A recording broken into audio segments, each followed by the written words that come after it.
Good morning. What's up, everybody? How you doing, Kilobyte? Let's do the dang thing. Who saw Bitwarden get hacked? We gotta love when a password manager command line interface suffers a supply chain attack. That's not absolutely terrifying. I don't use Bitwarden, but I know a lot of people who do. And I know a lot of people who recommend that you do. So this one's a bit scary. Just a bit scary. How's everyone doing this morning? Is anyone else terrified by that? Just me? Just me? Check it out. We can talk about it. Bitwarden CLI. So this is the same group. I think it's like the Team PCP group. This is the same supply chain group that's been just like wreaking havoc everywhere. Let's find the Team PCP stuff. Sorry I started streaming a little late. I got caught up talking to a bunch of people. Excuse me. Oh, I'm a loud sneezer. Really good for live stream, being a loud sneezer. So I was at a coffee shop this morning after school drop off with some of the other parents, and we were just yapping. And but a bunch of them are small business owners, so it's really like addicting talking entrepreneur stuff. But Team PCP, who I'm trying to see, they have like a Twitter account, which is just kind of crazy.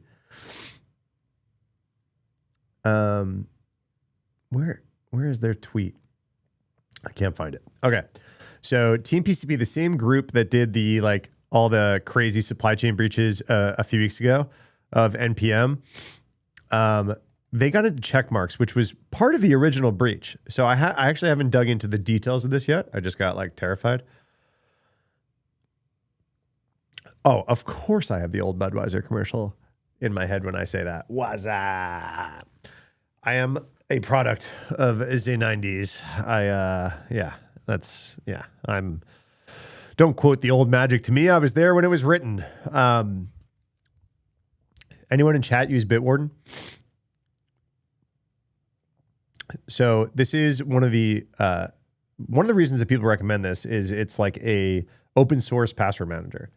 So the reason I don't necessarily recommend it to a lot of people is a lot of people that wind up taking advice from me either are normies or they pass my advice along to normies. And the burden of you running Bitwarden is you need to control and secure all your own like vaults and backups because it is open source, right? That's why a lot of people use it, is because they don't want to use like the cloud versions of things, which I get, right? You saw the LastPass breach. It was kind of crazy. But I don't know, man. I just don't think the onus of doing everything you have to do Bitwarden right is legitimate advice for a lot of people. All right. So let's see. Socket had the checkmark supply chain breach. This was, that was also this week. So checkmarks artifacts found in official KICS Docker repo and code extensions. So I saw this and I was like, yeah, okay. Checkmarks was part of the supply chain stuff a few weeks ago, right?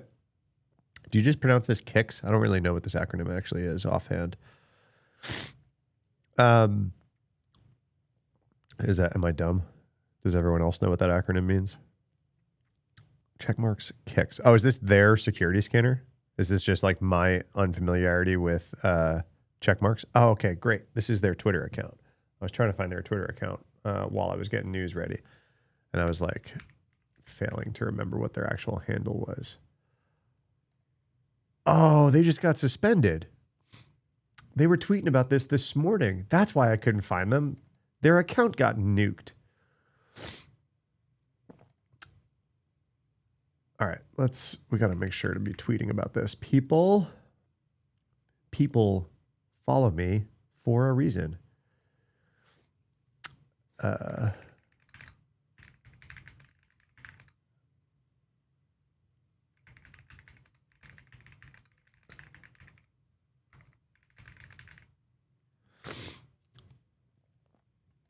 All right. In my major, everyone follow the cybersecurity expert for his sound analysis. So what did I tweet? Password manager breached. Bad. Okay, great. Everyone here for the expert hour on this stuff. All right. So TPCP is taking credit. Am I on the checkmarks one? I am. We're gonna go one deep. So the checkmark stuff was hacked. It wound up in the official Docker image. The affected package version is this Bitwarden CLI. The malicious code was published in this .js file, a file included in the package contents. The attack appears to have leveraged a compromised GitHub action. This is what all of these supply chain attacks have done, right? In Bitwarden CI/CD pipeline, consistent with the pattern seen across all the other repos. So Bitwarden CLI builds were affected. The compromise follows the same GitHub supply chain action as the rest of the campaign, not just checkmarks. This was the same stuff 2 weeks ago. Ongoing investigation, socket, blah, blah, blah. Oh my God, that's it. That's the whole post. Have I not? That's it. It's just, hey, yo, Bitwarden popped. What am I missing? Let's go Twitter diving. There's got to be more details than that.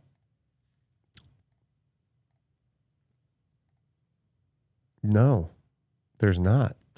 Okay, let's read the checkmark stuff then. This is the root cause of this issue. So Docker alerted Socket, so Socket didn't even find this one, to malicious images pushed to the official checkmarks kicks Docker Hub repo after internal monitoring flagged suspicious activity around the kicks image tags.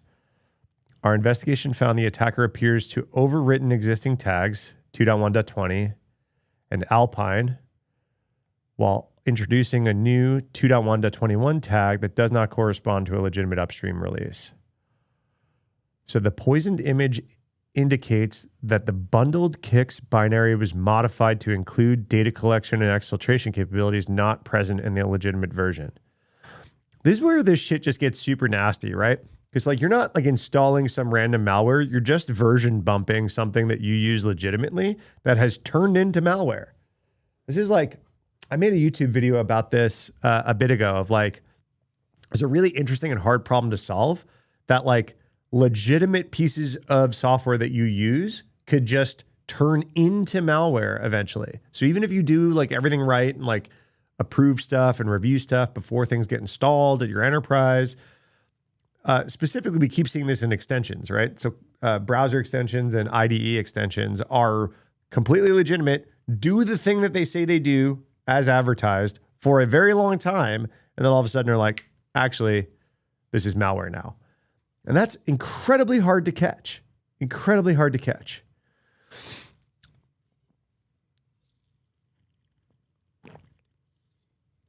Morning, Bill. And this is just part of that, right? So it's like, and checkmarks is a security tool. How do they upload the binary into the company's legit servers? No, it's GitHub. So they compromised the GitHub action, put malicious code into the GitHub repo, and because they've compromised the GitHub, they can cut a new release. So it's not the company's servers. So if you're just like tagged to checkmarks latest and your build process goes and grabs the latest version of checkmarks, it just starts pulling malware from checkmarks. Right? Which is just insane. So let's go into this because this goes way deeper than the Bitwarden one does originally. Wait. JFrog has some. Yeah, here we go. JFrog research. Oh, did Socket not identify this? Usually Socket's the one who finds it. JFrog might have found this one. Maybe that's why they've got the more stuff. The package keeps the expected Bitwarden metadata, but rewrites both the pre-install and the BW binary entry to a custom loader BW setup.js instead of the legitimate bundled CLI. The loader downloads bun from GitHub if it's not already present, and then launches a large obfuscated JavaScript payload. Once deobfuscated, that payload reveals a broad credential theft operation focused on developer workstation and CI environments. GitHub and NPM tokens, SSH material, shell history. Yeah. So this is like the MO of everything that we're seeing, right? Is get the malware on and then credential harvest specifically developer environments, because that's that's the box that you're on, right? Because of your attack avenue, you're getting pulled onto developer boxes, right? Because like, of course, you're compromising GitHub Actions and like you're compromising software that developers use. So go ahead and steal a bunch of shit that developers have, like their GitHub and NPM tokens. And then once you steal NPM tokens and GitHub tokens, guess what? You figure out what packages and repos they maintain and you push your malware to those, and then it turns into a worm. And this is what we're dealing with for weeks now. Weeks. SSH, shell history, and then all the cloud accounts. So then what can you get if you grab AWS tokens off of a developer thing, right? Sensitive info, you could probably push crypto miners, and all of this due to a weak GitHub Actions vulnerability. It's not even really a vulnerability. It's just like the way that you have this set up.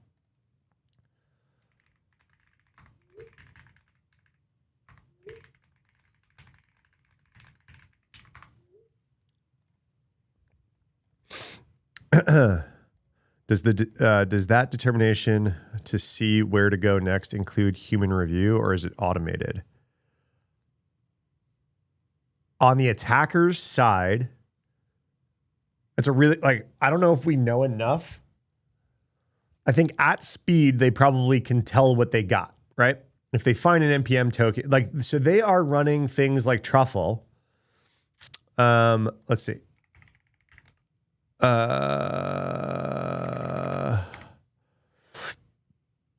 Yeah, here. So they're running Trufflehog, which is a legitimate piece of security software. I was a customer of it in a past life. I know the founder. He's good people. But Truffle is really good at finding secrets and leaked creds in code, right? So this is what I ran it for. It's like, oh, just make sure we're not pushing API keys to GitHub. So we like forked Truffle at Reddit. We had like Snoo Truffle or something. We call it things, different things. Right. So we forked it and we like messed with their detections to specifically find our secrets on a higher accuracy. Right. But Truffle's really good at finding all these different tokens and like all sorts of stuff.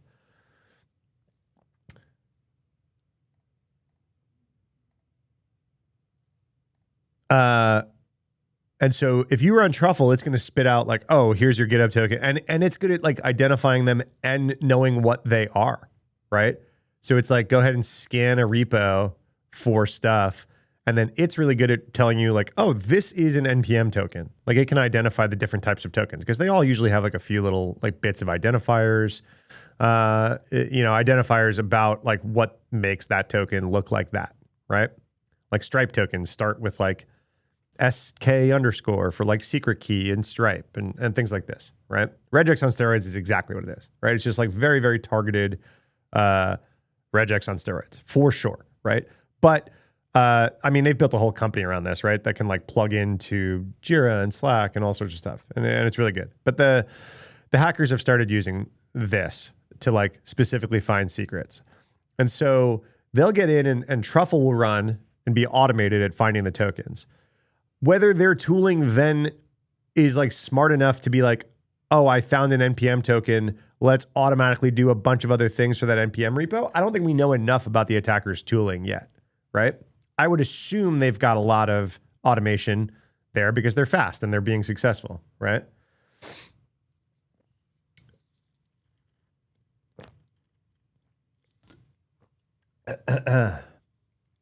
And so I would assume there's some automation, right? But there's probably some human bits and bobs too of like, well, what NPM package did we just get access to?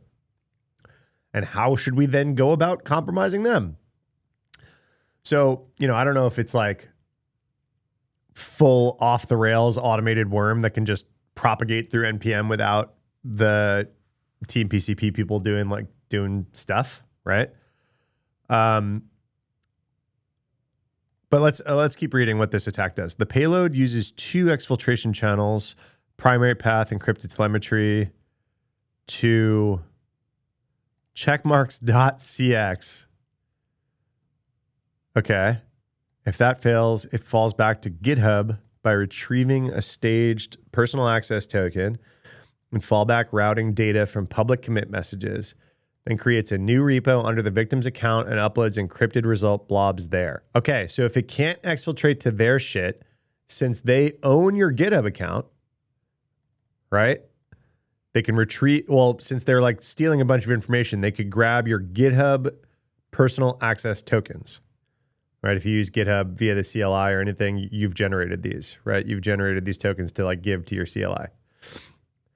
And then instead of exfiltrating to their thing, they own the GitHub account and they're like, oh, we're just going to create a repo under this victim's account, which we don't have to worry about like exfiltration to some thing getting blocked because this is the GitHub account that we have.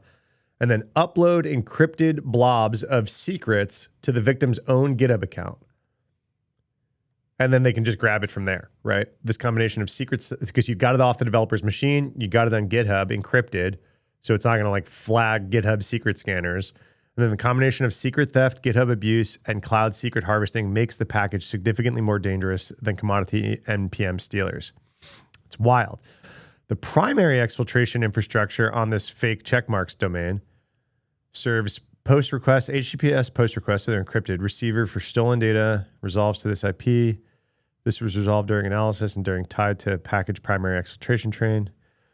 The fallback infrastructure on GitHub, the payload, hard codes, this for the token staging, and is used as supporting check. Yeah, we got this, right? Okay, so the package delivery, the malicious package keeps the legitimate Bitwarden branding and repository metadata, but it changes the package execution path so that NPM runs a malicious loader. This is the new malicious thing that it adds to it.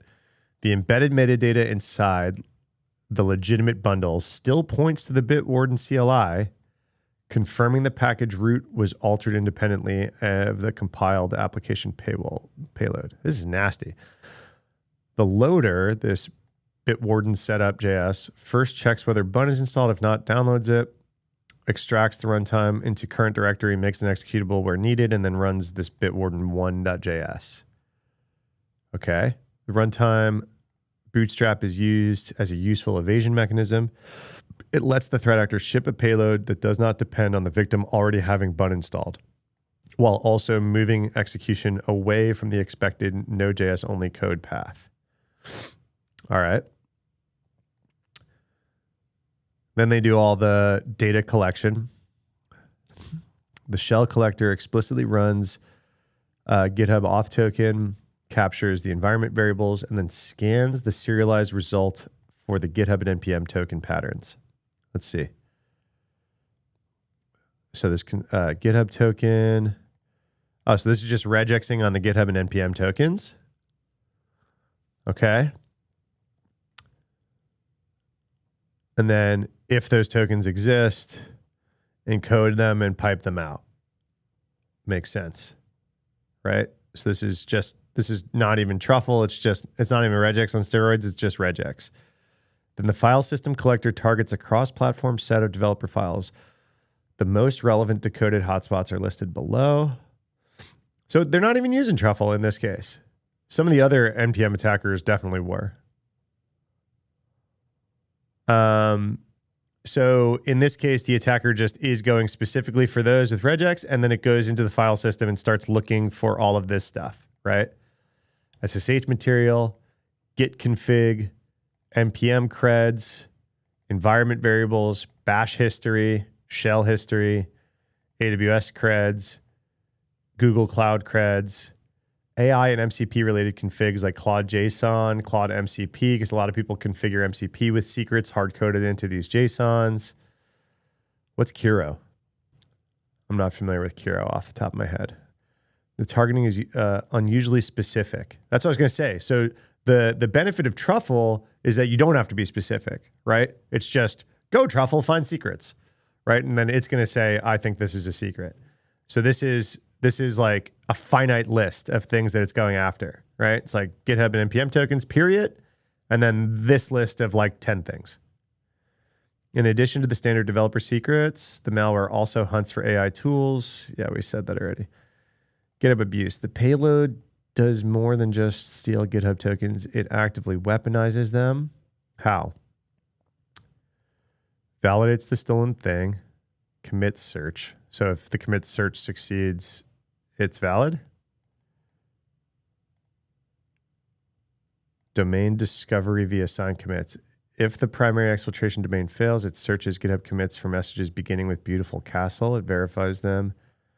An embedded RSA public key and recovers it. And then repo-based exfiltration. Oh, so we already covered this. They're just like to showing you how. Okay. Once a valid token is available, the malware can abuse GitHub actions, enumerates repos the token can write to. So it spreads through whatever the GitHub account that initially it compromised could access to. Downloads resulting artifacts, deletes the branch and workflow run.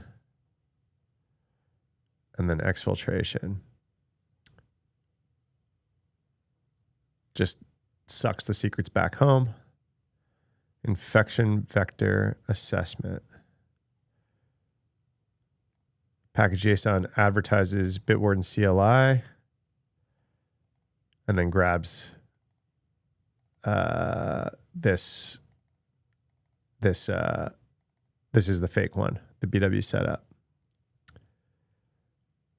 Immediate containment, uninstall CLI, cache clean force, config set.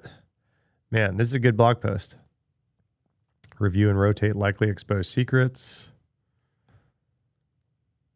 Revoke all tokens that could have been stolen. And here's the IOCs. Fantastic.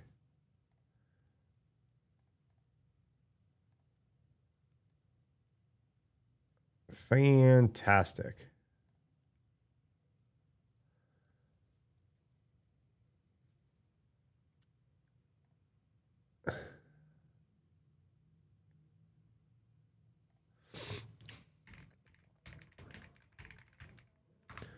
Oh no, Zach, this is too funny.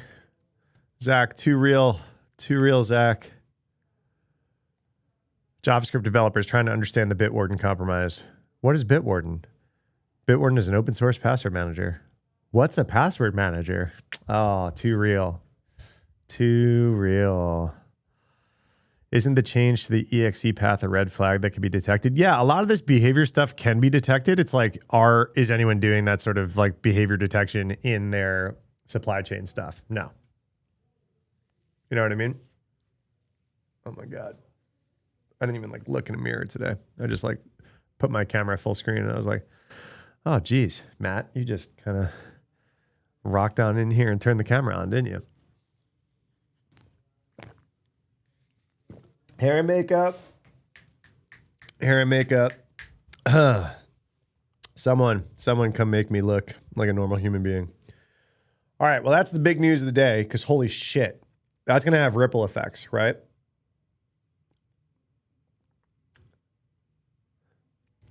I want to know some stats on how much that got downloaded before it got caught, right? Because like NPM can catch that and delist the package.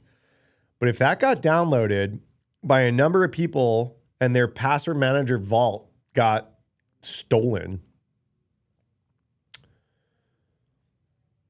and yeah, remember to hydrate. Yeah, that was a protein shake. I got these like cans of protein shakes in my office fridge. This has been my breakfast. I don't really do breakfast, but these like nori shakes, they're like, the macros are so good. They're like not filled with a bunch of nonsense. Like you get a lot of these protein shakes that are just like filled with a bunch of shit. And this is like 1 sugar, 2 fat, 1 sugar, 2.5 fat, 30 protein. Like that's sick. Versus a lot of like the protein bars and stuff out there.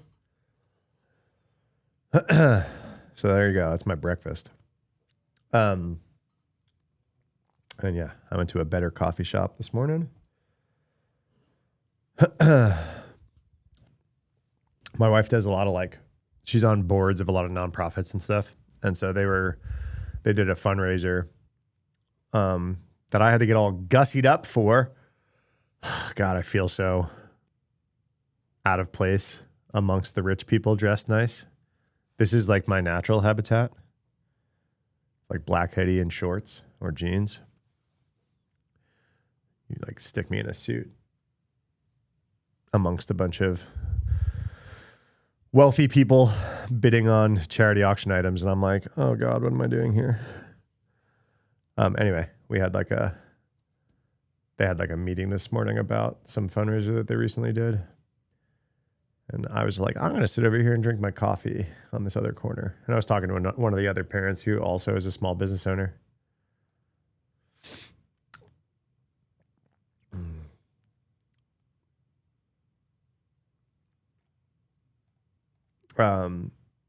That's like I've talked to you guys about this. It's like one of my favorite parts about living in Austin. It's just like you just kind of bump into people like that a lot. So we were just jamming about some like cool shit she's doing to expand her business and some ideas that I had with my AI community I've talked to you guys about. Can you customize GitHub protocols to mitigate stuff like this? Yeah. Yes, there are things you can do in your GitHub Actions pipeline to make them not susceptible to these attacks.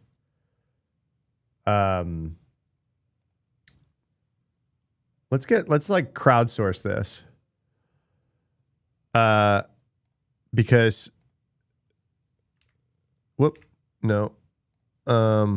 wait, let's make sure I'm not tweeting Zach. What are the GitHub, what's the GitHub foot gun everyone seems to be tripping over that makes their GitHub actions vulnerable to these attacks going wild the last few weeks? How are we telling people to avoid this stuff? I think there's a few answers to this. I have a few answers, but Jay says hi. He has a Q1 presentation. What up, Jerry? Oh, Jay, I have a few Jay friends. You're talking about, I think you work with one of my other streamer homies, right? Or like hangs out in the stream. The one day in 90, he has to actually work. Yeah. You guys shit talk each other, right? That's awesome. We're going to crowdsource this because I think there's a few answers to the GitHub stuff, and my brain is not bringing them to memory. The J stands for J. Well, everyone's called me Matt J forever because there's always another Matt. You know, if you're born in the 80s, you went to school with 17 fucking Matts. And so I've been Matt J my whole life. And so there we go. Homer Simpson. What's up, Jerry? So today's not one of the days in 90 that you have to work. It's Jay's turn to actually do some work today. But you're good. You're marked safe from having to work today. That's good. Dude, I've been trying to drag my buddy Pedram into stream. He works in the office next to me, and he's in security, and he's like AI obsessed. I've been trying to drag him to stream for days now, and he's been working his ass off. Like, he showed me the screenshot the other day. He was on like a 9.5 hour Zoom bridge. Like, they're trying to like get some shit out the door, like all hands on deck, just like ship this thing that they're working on. And I'm like, whew, brutal. What else do we want to chat about? I got like less stuff than yesterday queued up, so we can kind of have a chill stream, or we can just like headline surf. Or we can watch some videos, or we can do Q&A, or I can write my damn newsletter, of course.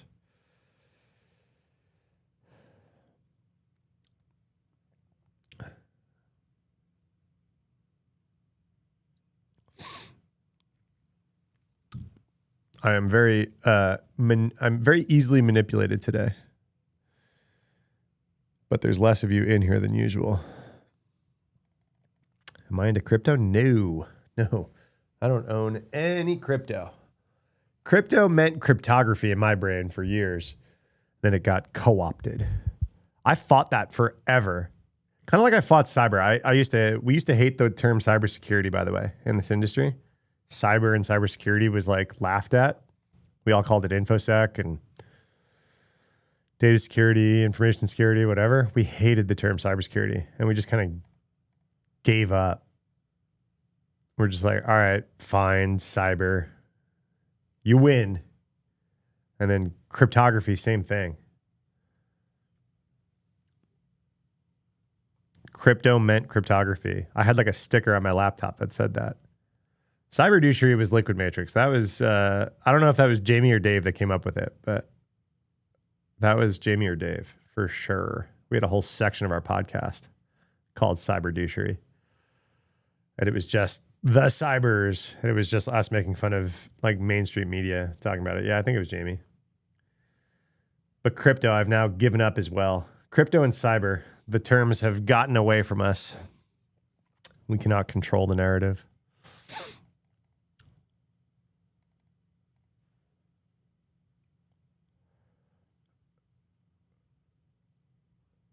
All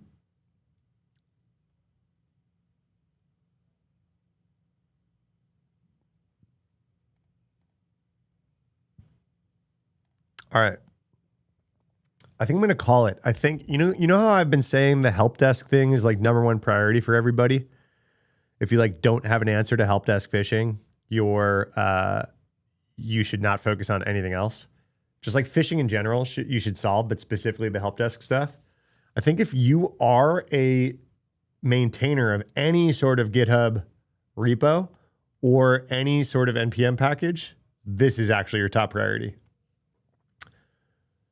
It's like stop everything and solve that. Make sure that you do not become the next supply chain entry point for an attack.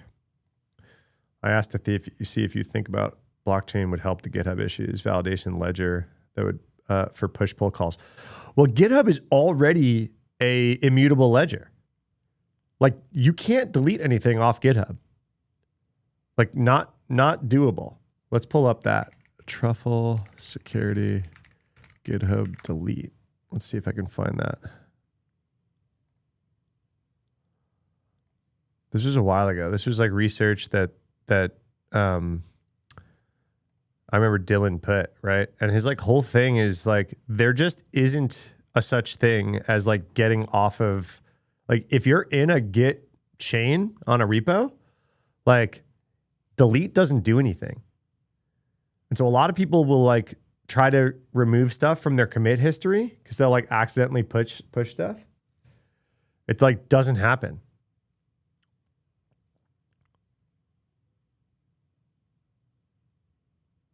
No, they had this isn't it. This is them putting it in their product, but they had some research. Yeah, this is it. Here, check this out.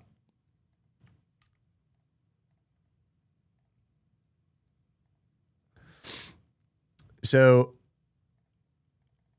I mean, this is like, it's already the case. I mean, it might as well be blockchain, right? You can access data from deleted forks, deleted repos, and even private repos on GitHub, and it's available forever. This is like intentionally designed by GitHub. So accessing deleted fork data, you fork a public repo, you commit code to your fork, you delete your fork, right? You're like, whoops, delete it. Is the code you committed to the fork still accessible? It shouldn't be. You deleted it. And it is. It's accessible forever out of your control. Let's see. This is a demo on how you access data from deleted forks on GitHub. We're going to create a fork of the repository OpenAI Cookbook. Hold on. We're going to make one new commit that's adding a file named secrets.py. This is to simulate hard coding some type of secret data into a commit on a fork. We're going to commit that. Double check that it actually committed. Yes, we can see that it did. We can see all the commit details there, the name as well as the top secret data file. We're now going to delete our fork. It's deleted, doesn't exist anymore. We're going to go to our original repository, which is OpenAI's OpenAI Cookbook. We're then going to go grab the commit data from our commit. If we refresh it, we'll see that at 404s. It no longer exists. I left that open so we'd have that data. So we have the hash, the commit What's up, Brandon? SHA-1 hash. What's up, Portbuster? Add that to the OpenAI Cookbook, and we see that that data is still available. Right. A lot of people didn't realize this. Like, a lot of people think that you can like force over this stuff, and you cannot. Like, they published this research in 24. I still don't think this is common knowledge.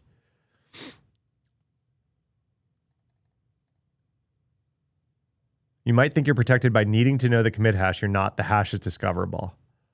So how can we find data? Pretty often, we surveyed a few commonly forked public repos from a large AI company and easily found 40 valid API keys from deleted forks. Fork the repo, hard code an API key into an example file, do work, delete the fork.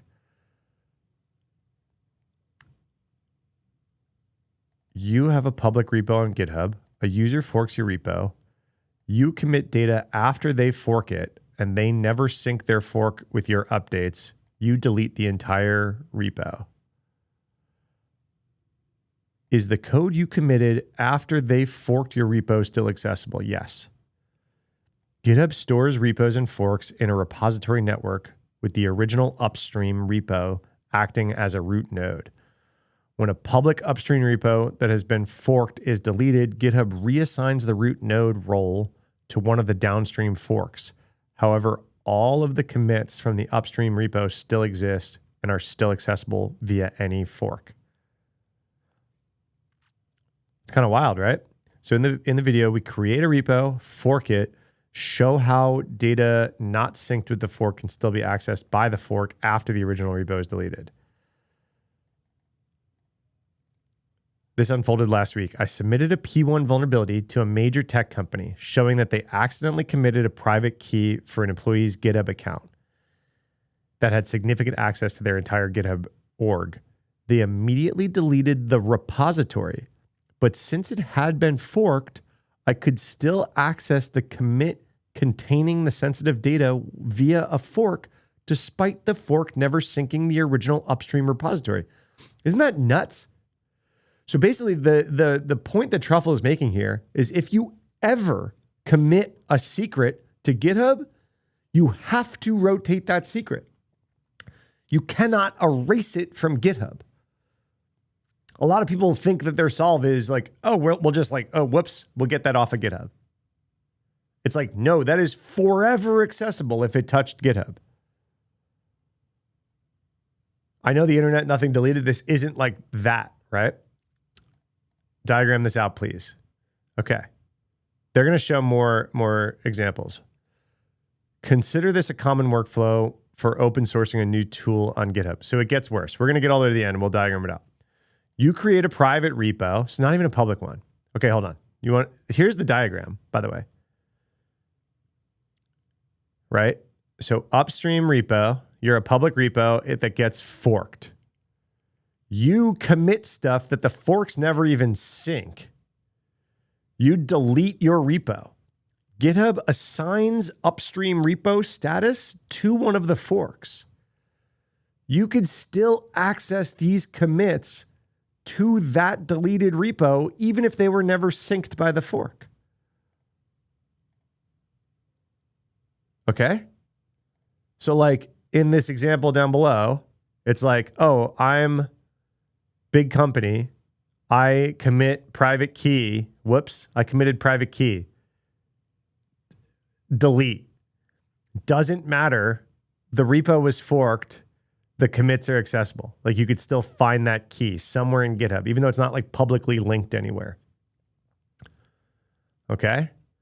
It gets worse. So far, we've only been talking about public repos. So you can create a private repo that will eventually be made public. This is like a super common pattern, right? Like I'm going to like make a tool. I'm eventually going to open source it, right? Isn't there a Wayback Machine for GitHub? I mean, it's kind of what we're talking about. You can just access all the commit stuff in the commit tree, even like not on the website, right? You create a private repo. You're going to make this public, right? You create private internal version of that repo via forking, and then you commit additional code for features that you're not making public yet. You make your upstream repo public, but you keep your fork private. This is like a very common thing, right? I'm making new tool. I'm going to make internal version of new tool and then make the new tool part public as I work on new features on the internal version of new tool, which is a fork of the upstream, right? Are your private features and related code visible to the public? Yes. Wild. Any code committed between the time you created an internal fork of your tool and when you open source the tool, those commits are accessible to the public repo. Any commits made to your private fork after you made the upstream repo public are not viewable. That's because changing the visibility of private upstream repos result in two repository networks, one for the private version and one for the public version. We demonstrate how organizations open source new tools while maintaining private internal forks, and then show how someone could access commit data from the private internal version via the public one. This workflow is one of the most common approaches users and orgs take when developing open source software. As a result, it's possible that confidential data and secrets are inadvertently being exposed in an organization's GitHub repo. So how do you actually access the data? No wonder our prod CTO is always on 5 cups of coffee wearing yesterday's clothes. Yeah, dude. Yeah, dude.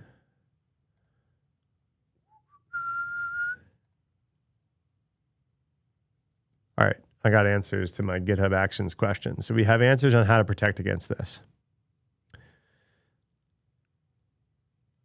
How do you actually access the data?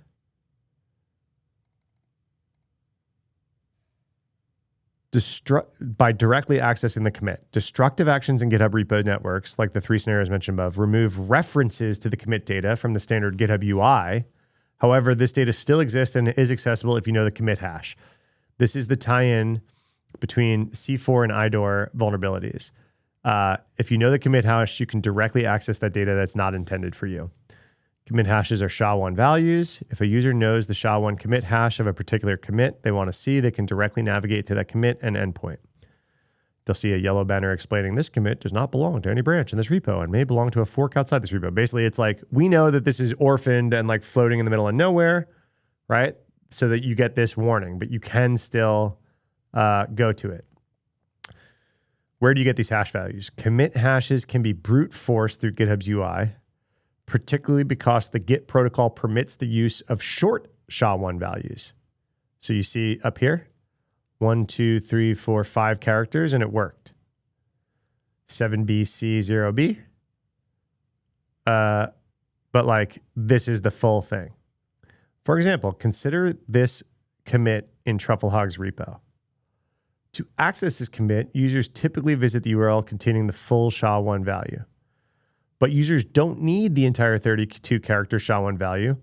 They only need to correctly guess the short SHA-1 version, which is 07F01E. The first, 6 characters?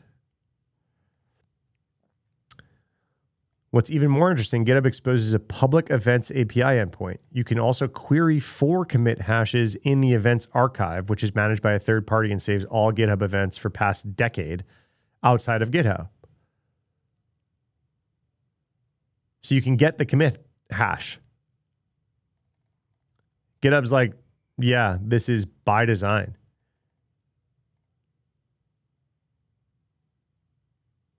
As long as one fork exists, any commit to that repo network, upstream or downstream, will exist forever. This further cements our view that the only way to securely remediate a leaked key on public GitHub is through key rotation. This is like their whole thing. And they even have the site, How to Rotate. What a great site. How to Rotate. Here's your How to Rotate. I'm going to tweet this.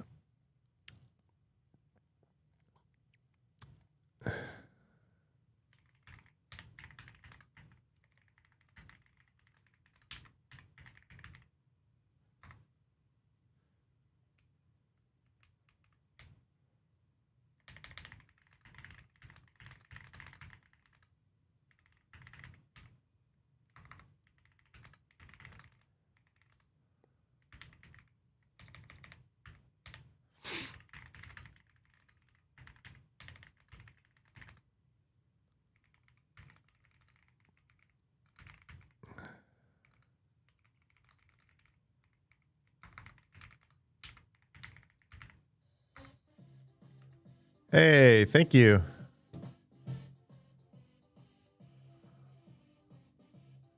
Why doesn't it show me who gifted the subscription? I just see who got gifted a subscription. Well, thank you. So you have to have a parallel repo and one is private. No, it's just if a public repo was ever forked, public, private, blah, blah, blah, blah, blah, like you have to rotate the key. Like if you leak one.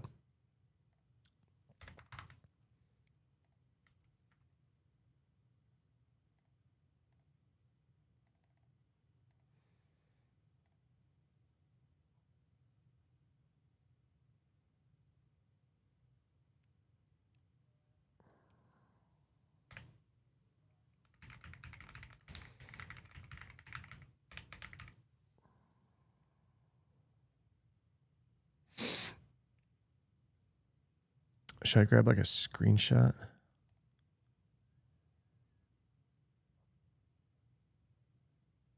Yeah.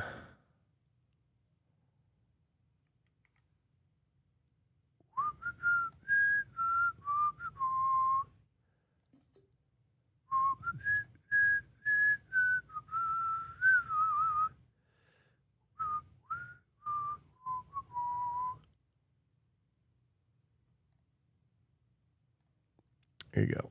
Look at me being a good citizen of the community. Everyone go fix your stuff. Kilobyte gifted. Thanks, man. Running errands today, but lurking. I have found that more of you listen to streams while like walking around stores in your AirPod than I ever thought was like a thing. I've not been live stream maxing. You guys are live stream maxing. AirPod live streams while walking around Sam's Club,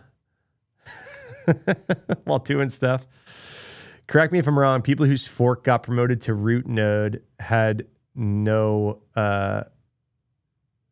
say. Sorry, their GitHub now the access point for a dead repo's full commit history, including whatever sensitive. Yeah. So like if you're a fork, you don't even know, nor do you really care that like the GitHub commit thing is now treating you as like the like authoritative upstream if the original repo got deleted. Doesn't really matter to you. You have a fork. You're just like doing things on your fork.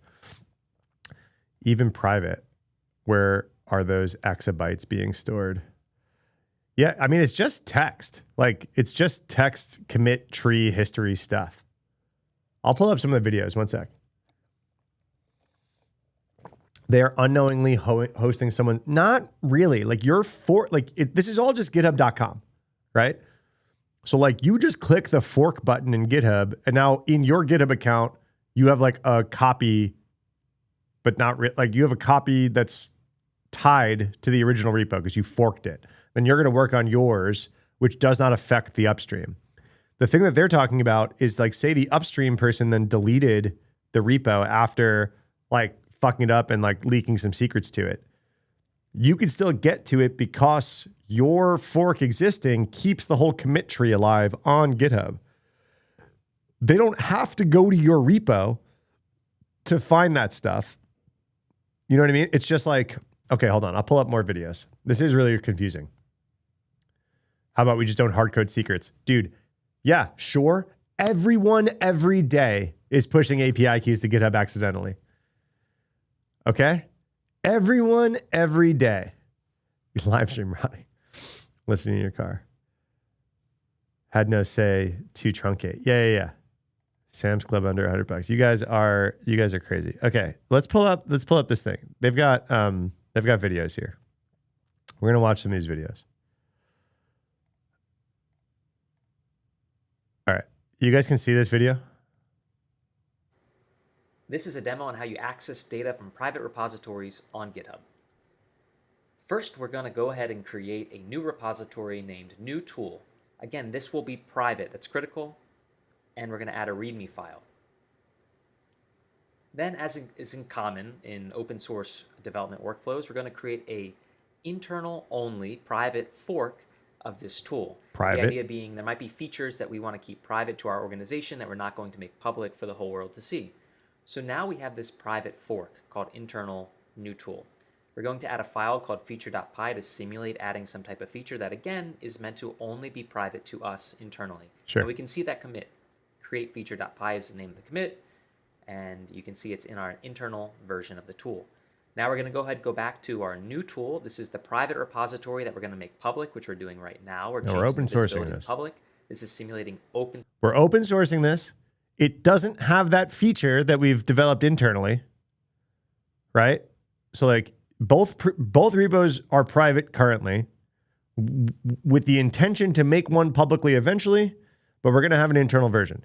Either the internal version one is where we're going to like try new features, or there are actually internal only features that we ever only want internal, right?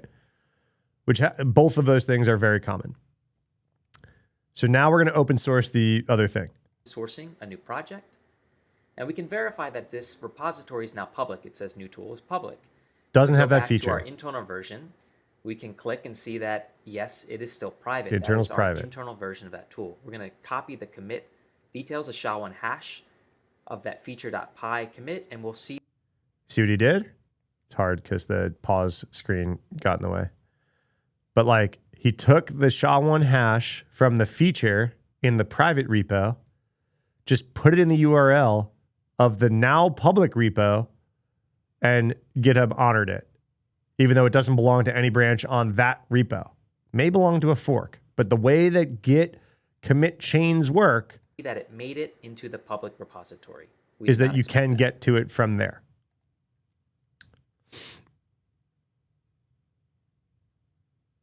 Working UPS. Are you driving? That'd be kind of crazy.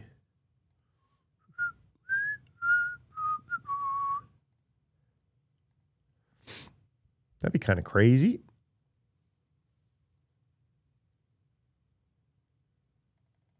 Using secrets in GitHub Actions seemed like a good GitHub feature. All right, yeah, let's go through that. I got some answers to my question.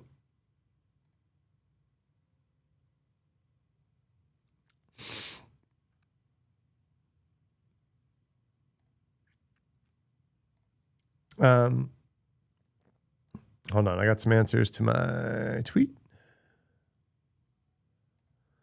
Tweet.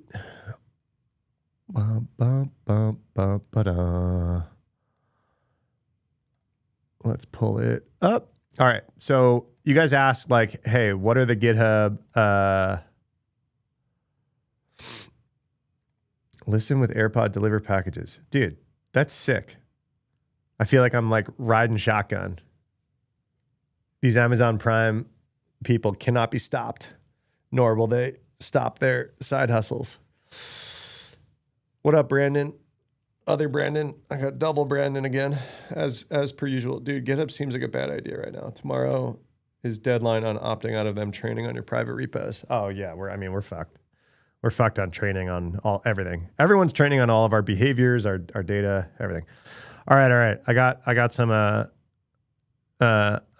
responses. So Rami is awesome. Rami, I don't know. Sorry if I'm saying your name wrong, Rami, but you're epic. How to harden GitHub Actions. Seems important, doesn't it? Literally came out this week. Build resilient GitHub Action workflows so you don't fucking do this shit that Team PCP keeps going into. Okay. All right. This is just setting up the problem, which we on this stream are all familiar with because I can't stop talking about it. GitHub has responded. Since our original guide, the platform has shipped SHA pending enforcement, immutable releases, and changes to pull request target behavior. More is coming in their 2026 roadmap, which includes workflow, lock files, and centralized execution paths. This is great because literally what I've been saying is actually the true responsible party for all of these supply chain issues is GitHub. This is what I've been saying. I'm like, this is up to GitHub to solve. Like, we can't educate our way out of this one. Like, we're not going to be like, hey, developers, stop getting malware. Like, it's not going to happen, right? Like, I mean, if so, we would have been out of jobs long ago. So the only thing that would work, and I've been saying this forever, is that these platforms need to solve it, right? So That means GitHub and NPM need to solve this. So I'm glad to see that GitHub is doing other stuff, right? This is really on them. All right. We've updated the guide to reflect what's changed, what's been learned, and what you could do. Now complements GitHub first-party guidance and aims to serve as a practical cheat sheet for the landscape. All right. GitHub Actions, essential terminology. We want to go through this, right? Chat? I mean, I think this is useful. Of 59% of popular public GitHub repos use at least one GitHub action workflow. Yeah. It's like the way to use GitHub now. Everyone's doing this. It's important to establish. So GitHub Actions are a suite of automation features within GitHub that let you automate tasks in your software development lifecycle. Actions can be used to build, test, deploy. Yeah. It's like CI/CD maxing. I don't know. Sorry. I apologize. Millennial trying to use words.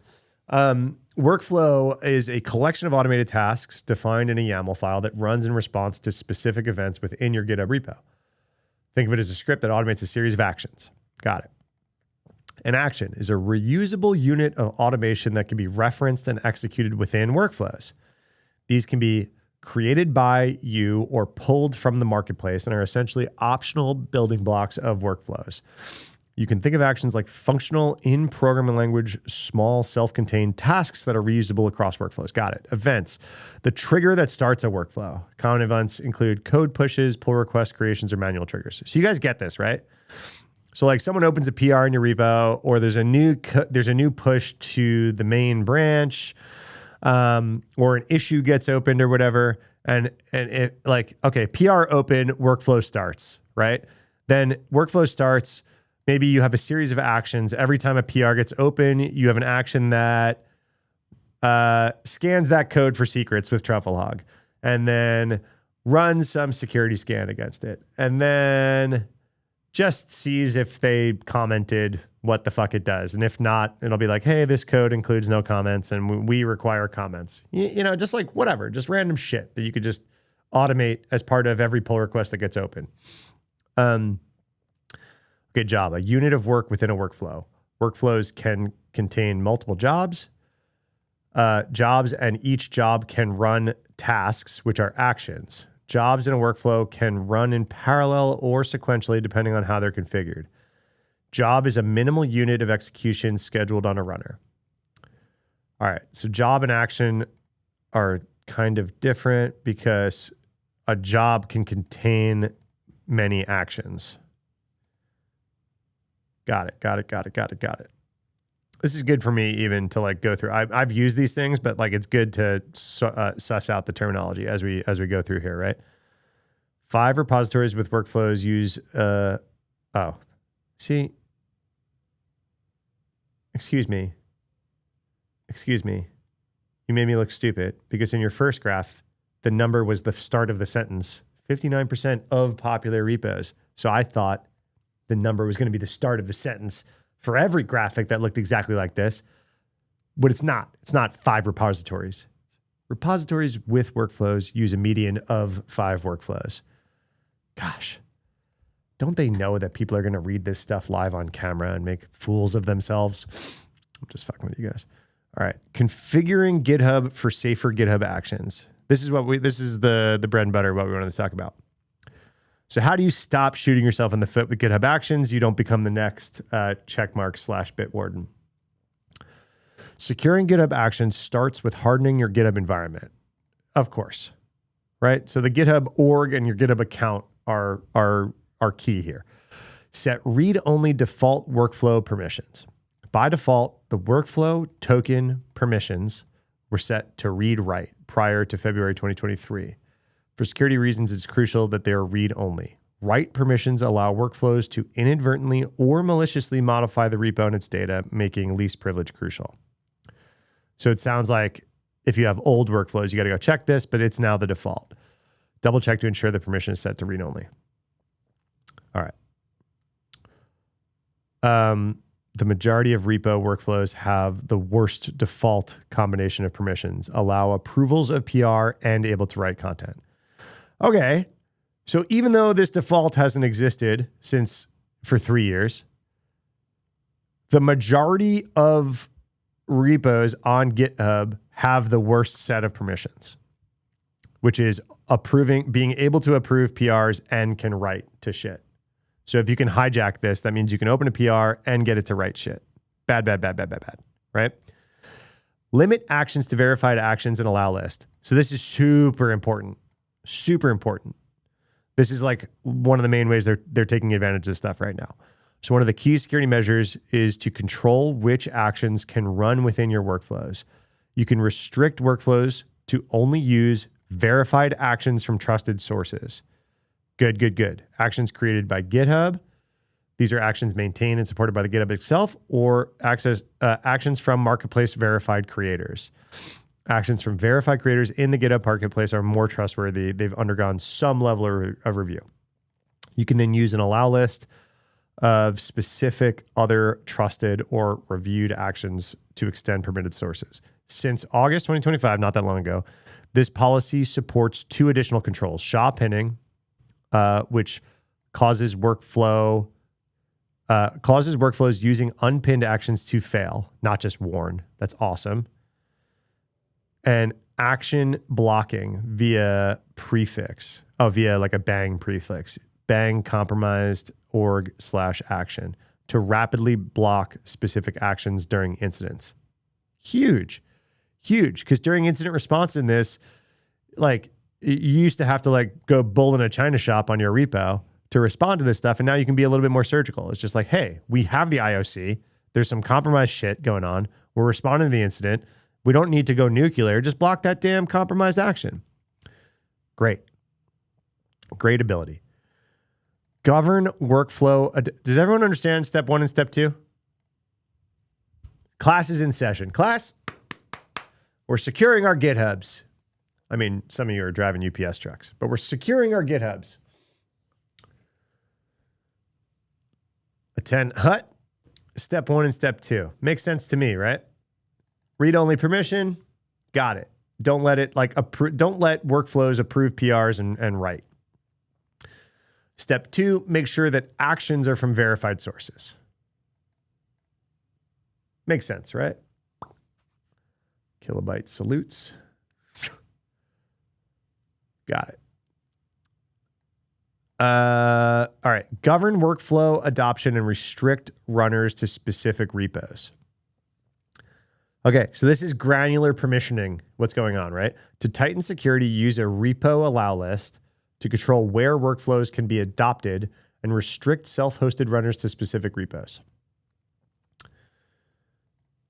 The state of security report says which actions are permitted on all repos is 80%, which is exactly what they're saying is bad, right? What is pinning enforcement in step 2? Let's see. Where does it say that? Oh, the SHA pinning enforcement, which causes workflows using unpinned actions to fall. Let's go into that. It's a great question. It's a new feature from GitHub. GitHub Actions policy now supports blocking and SHA pinning, right? So we could say, allow enterprise and select non-enterprise actions and reusable workflows. Okay. And then we can allow actions created by GitHub or marketplace ones. You can block certain ones, allow or block. So bang means block and no bang means allow. So we're going to allow Docker and Okta org, but we're going to bang Okta org/blocked. Okay. And then they have another checkbox, require actions to be pinned to the full length commit SHA. What this is doing is making sure that if an allowed source, so you're like allowing this whole repo is above, right? You're allowing a whole, what? I just like poked chat and it went. You're allowing a whole repo with these permissions. And at this point, you're like, actually, we're not going to allow that whole repo. We're just going to allow specific full length commit SHA hashes from that repo. So even if that repo gets owned, the attacker would have to upload a new commit with malicious instructions, and that would not pass the SHA pinning, right?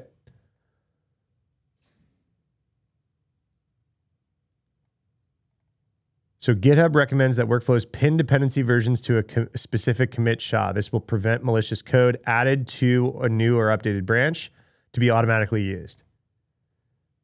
Yeah, totally. Well, actually, it doesn't have to be part of that cross fork thing, right?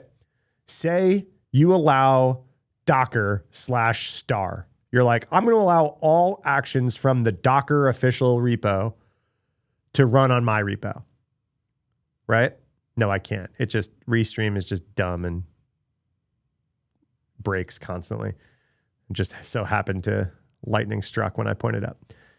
So say you allow Docker/star, you're allowing all actions from Docker repo to like run in your shit with that one line of code, right? Say Docker gets hacked.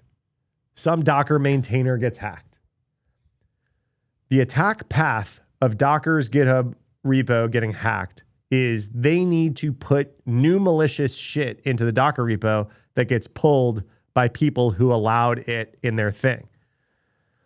This is another layer because even if Docker gets hacked and the attacker pushes malicious code to Docker, that will be on a new commit with a new SHA hash. So if you haven't pinned the specific SHA hash from Docker, allow the new bad malicious code in the Docker repo, which was previously good, will fail. You can enforce the use of SHA pinning through the allowed actions policy. A new checkbox appeared under the thing. Let's see if this is a little bit better. This is the docs. Pinning an action to a full length is the only way to use an action as an immutable release. So you're like, I'm good with that action, not all actions from that repo. Right? Oh, I need to make a plugin where I just like strike a pose and chat like flutters or like lightning strikes chat. That'd be cool. Pinning to a particular SHA helps mitigate the risk of a bad actor acting a backdoor to the actions repo. Makes sense? Which is kind of what's going on right now, right? Like this is what's going on is like these repos are getting popped. Malicious code gets added to them. We all trust that repo because it was like check marks or Bitwarden and we're like good with it. And we're just like pulling code down from this trusted organization. Well, that org is getting popped. And then we're just, you know, siphoning off from the nonsense. So this is saying instead of just allowing an action from GitHub or just allowing action from their marketplace verified people or just allowing actions from an allow list, you can get, you're like each one of these is a step down in what you're allowing. So, but they're saying that 80% of people just allow everything. 80% of people are just like, yeah, allow all actions, workflows are permitted on all repos is what 80% of people do. And what they're saying is we're giving you the tools to say, well, don't just allow all from all, right? */*. We're going to limit each one of these is lower and lower and lower. So we can limit the actions to GitHub. Cool. Then, well, it's not lower and lower, lower. GitHub is one subset of actions. Then Marketplace is a bigger subset of actions, right? So you're adding stuff that you're allowing to. Allow list is much more granular. So instead of just all GitHub, all Marketplace, which you could do all three of these. You could say GitHub, Marketplace, and an allow list, which might not be part of the other two. And then instead of just allowing repos, you could be like, actually, we're not going to allow repos. We're going to allow a specific release from that repo by SHA pinning. All right. I think I've rehashed it enough, but it is kind of confusing. Sounds like 80% don't have billing line. I mean, dude, this is everything. Have you ever run MFA? Like if you work in an org and you run and you have MFA as an option for your users, have you ever run the stats of how many of your users have MFA turned on? Embarrassingly little. Like nobody fucking cares. Nobody cares. Like, you know, we're just toiling away over here in security and everyone's like, just let me log into my shit.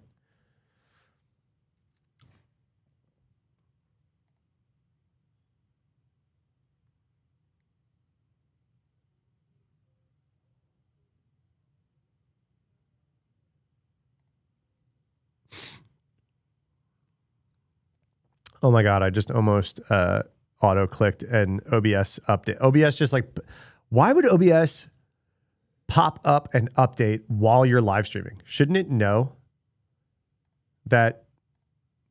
Shouldn't it know? Shouldn't it know that like I'm currently live streaming? Don't give me a button that's about to fucking restart OBS. If you use GitLab, they have CI/CD components that does the same thing. Okay, cool. GitLab's usually a bit behind GitHub on like public security features. Not much behind, but behind.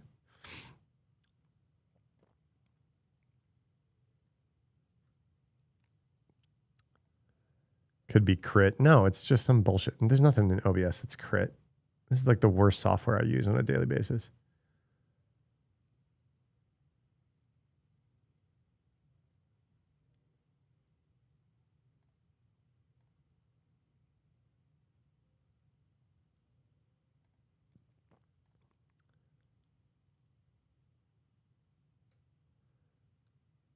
Sorry, this Bitwarden thing is like live happening, so I'm seeing a lot of updates pop up. So I'm just trying to make sure.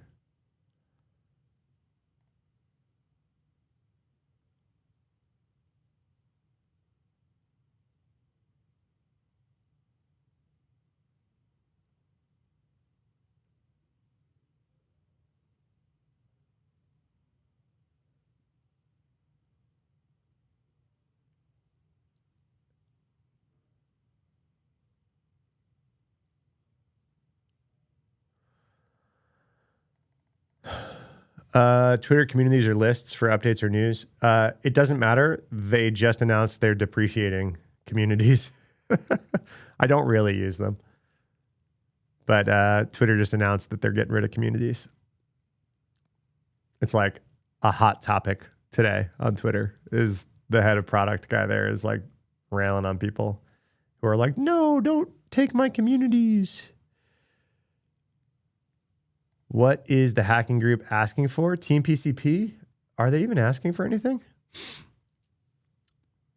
I don't even think they're asking for anything. I think they're just like in it for the love of the game. Guys, I have drank too much coffee and water today. Unfortunately, we're going to have to do chair stream. I'm going to play a video for chair stream and go to the bathroom. What video you guys want to watch? I feel like I'm a teacher leaving the class. All right, class, we're going to put on a little tape. Thanks for subscribing. Welcome. All right, we're going to watch Low Level about hacking PDFs. Sorry, we're switching topics so I can go to the bathroom. And Low Level, if you're here lurking, you're going to be... No, he's not. He's in Miami. Low Level is going to babysit stream for a minute. Okay. Everyone behave for the substitute teacher while I go recycle some coffee. I usually don't do this, man. I'm usually like NFL Red Zone. What bathroom break? I'm powering through. This is the first bathroom break I've taken during stream all week. All right, can you guys hear it? And then I'll be right back. Early 2000s, a simpler time where you could download Linkin Park num.mp3.exe from LimeWire and give your family computer a disease that I will not name here on YouTube. Computers have come a long way since then, and it used to be back in the day that you could click on a link or open a website, and that in itself would own your computer. Now, it has not been that way for a long time, but the vulnerability today is kind of reminiscent of a simpler time back when computers could be owned by going to a bad website or opening a bad file. Hackers exploiting an Acrobat Reader zero-day flaw. Since September, an article about a vulnerability that has been seen in the wild in the way that Adobe Reader parses PDFs, and in particular, the JavaScript engine in Adobe PDFs. I'm going to be completely honest. I didn't even know that you could run JavaScript in a PDF. I think that's a feature that no one really wants, that no one asked for. It's kind of like how if you go to Notepad right now and you open it, you'll notice you have Copilot here at the right. Again, a feature that no one wanted or asked for, and I think just adds an unnecessary attack surface to a piece of software. Now, that being said, Adobe PDFs are meant to be a little more pretty. You got to have some animations in there maybe, so maybe JavaScript is necessary. But as a shock to nobody, the ability to run JavaScript in a PDF is what caused the bug today. The research I'm going over today, by the way, is by this guy, Haifei Lee. I'm sorry if I mispronounced your name, man, but go check their workout. Obviously, I'll link their blog in the description below. But he runs an entire platform for literally just detecting malware that is doing a sandbox escape. So if you're not aware, Adobe Acrobat is a software that obviously has a variety of issues. One of the good things that it does is the internal JavaScript runs in a sandbox. A sandbox is literally just a software way to prevent code from doing certain things. You don't have access to all the APIs, all the files. You can only do a restricted set of things. Now, attackers, obviously, when they're given a sandboxed environment, are looking for ways to escape out of the sandbox. They're called sandbox escape exploits. Now, his system, XPmon, that monitors, I guess, software that is trying to do sandbox escapes or software that can have sandbox escapes, like Adobe, for example, detected this one sample that uses a very, very novel fingerprinting technique to eventually pull down the exploit that pops Adobe. So you'll notice here that if you're not really aware of how PDFs work, PDFs are just a series of text objects that are concatenated together. Some of them are compressed by gzip and some are just in plain text. And so here you'll see one of the streams that is just a bunch of obfuscated JavaScript that if you de-obfuscate it, turns into this little tidbit here. app.t equals blah, blah, blah, blah, blah, effectively base64 encode the value in a button, the button being the field button 1. Okay, so you can see here, this is the base64 data that was seen on that button. If you then look at that base64 decoded, you get to very quickly see this is a bit of obfuscated JavaScript. This is JavaScript that was obfuscated in a way so that you, the reader, can't initially see what's going on here. This is a very common way that threat actors hide the functionality of malicious JavaScript. They put it through some kind of obfuscation run that has a bunch of different misdirection and bad variable names that it's basically impossible to read in its current form. Now, just like any code that runs locally, right, even though it is obfuscated, at the end of the day, it does have some underlying functionality, which you can use to reverse engineer the intent and use that to give more meaning to the code, to replace these labels, these bad variable names, and make it make sense. So Haifei used AI here a little bit, which again, I think is a good use of AI if you have something local that you wanted. Is this cool?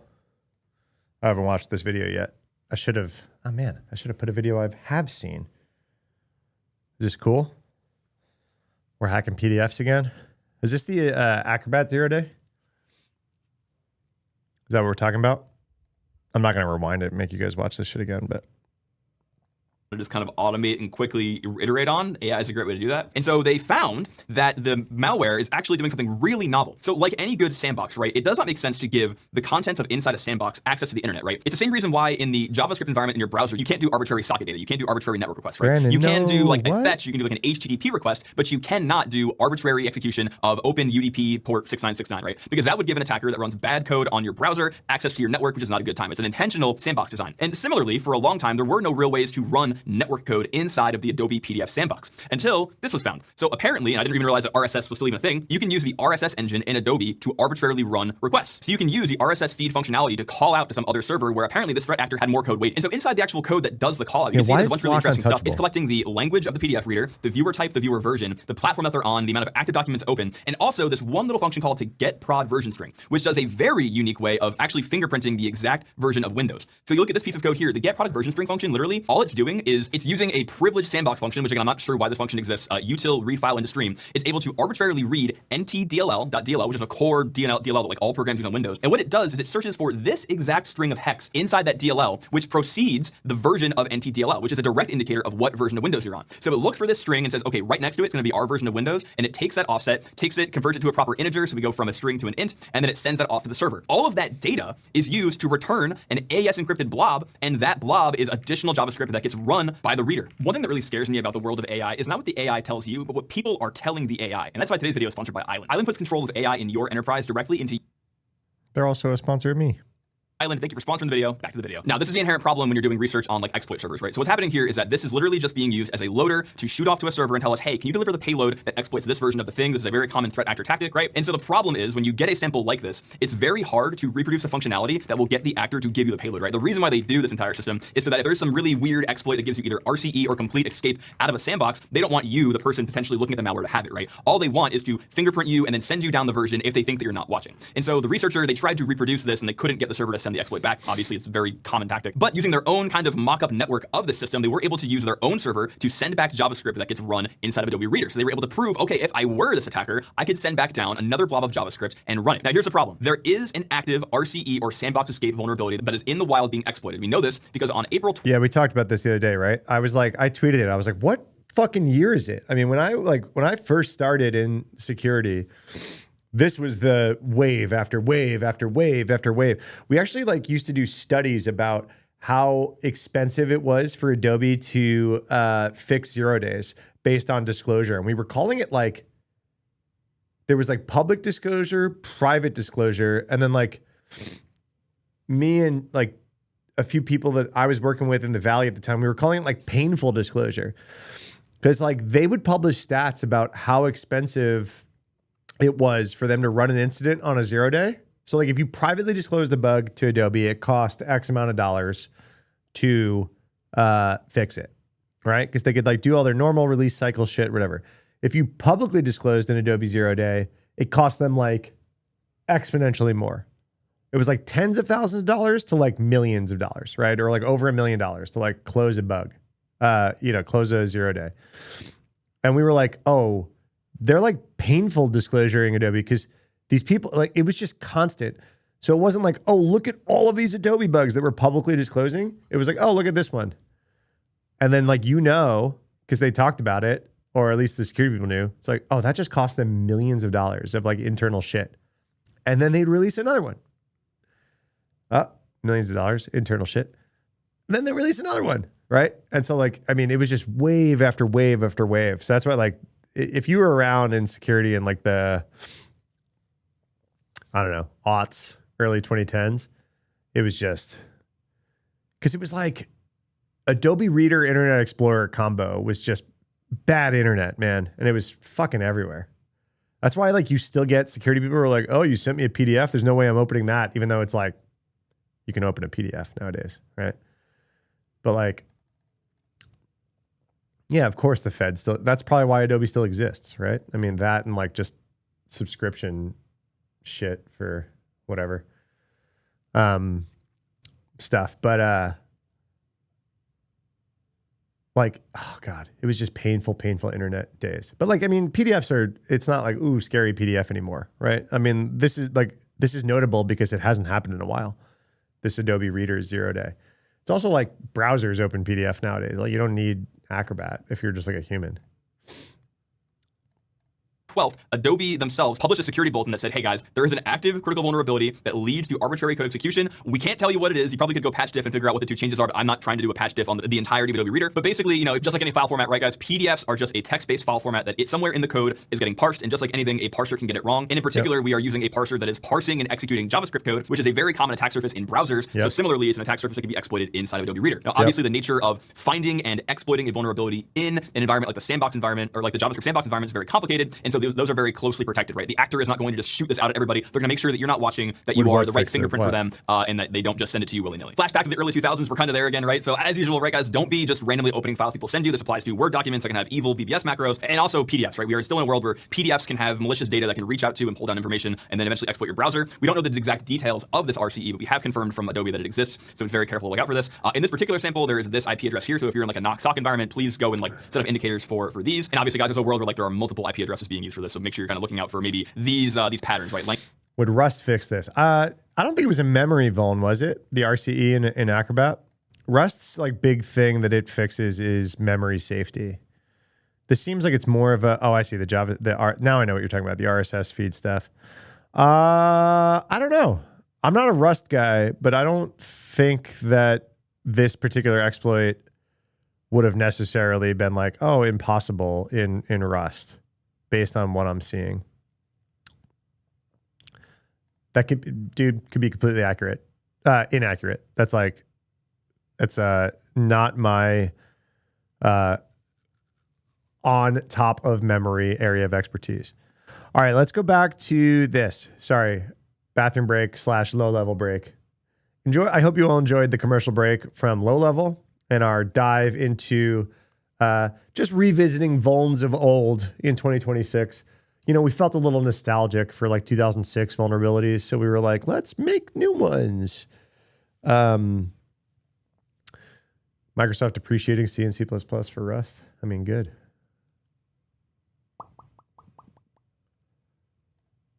AI will be good, they said.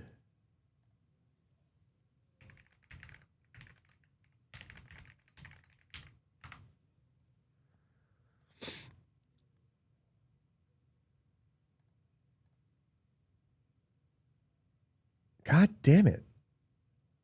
Someone's like, hey, blaming AI for the Bitwarden thing. What does AI have to do with this? Stop blaming all hacks on AI. Stop it.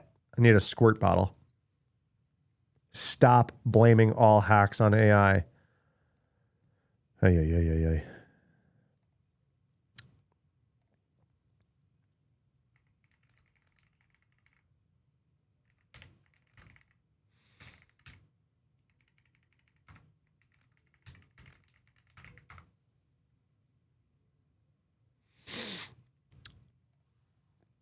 Mythos. It's Mythos.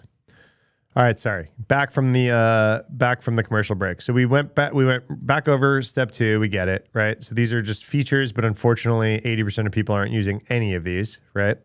So now govern workflow adoption, restrict runners. So not only can you say where actions should be able to come from, restrict workflows to only use verified actions down to a SHA, right? So that's actions. We remember that's below workflows.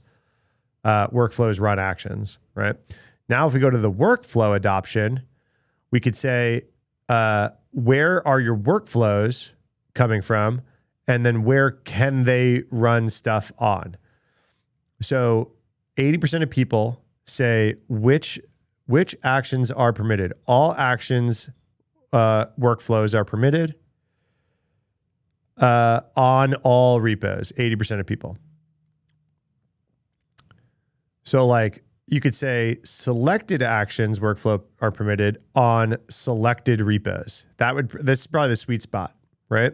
That only 1% of people do, where it's like, hey, only certain actions, only certain repos in our org.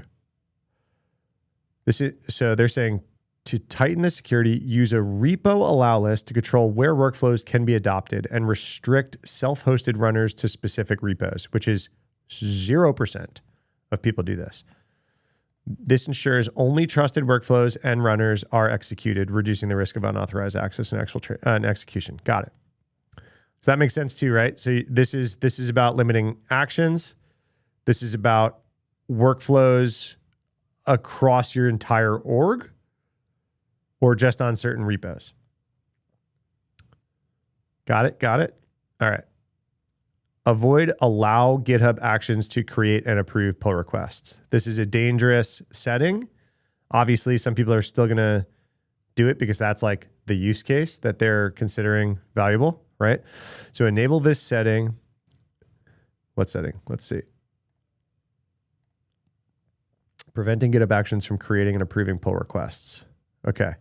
So you could choose to allow or prevent GitHub action workflows from creating or approving pull requests. By default, when you create a new repo in your personal account, workflows are not allowed to create or approve pull requests. If you create a new repo in an organization, the setting is inherited from what is configured in the organization settings. Okay.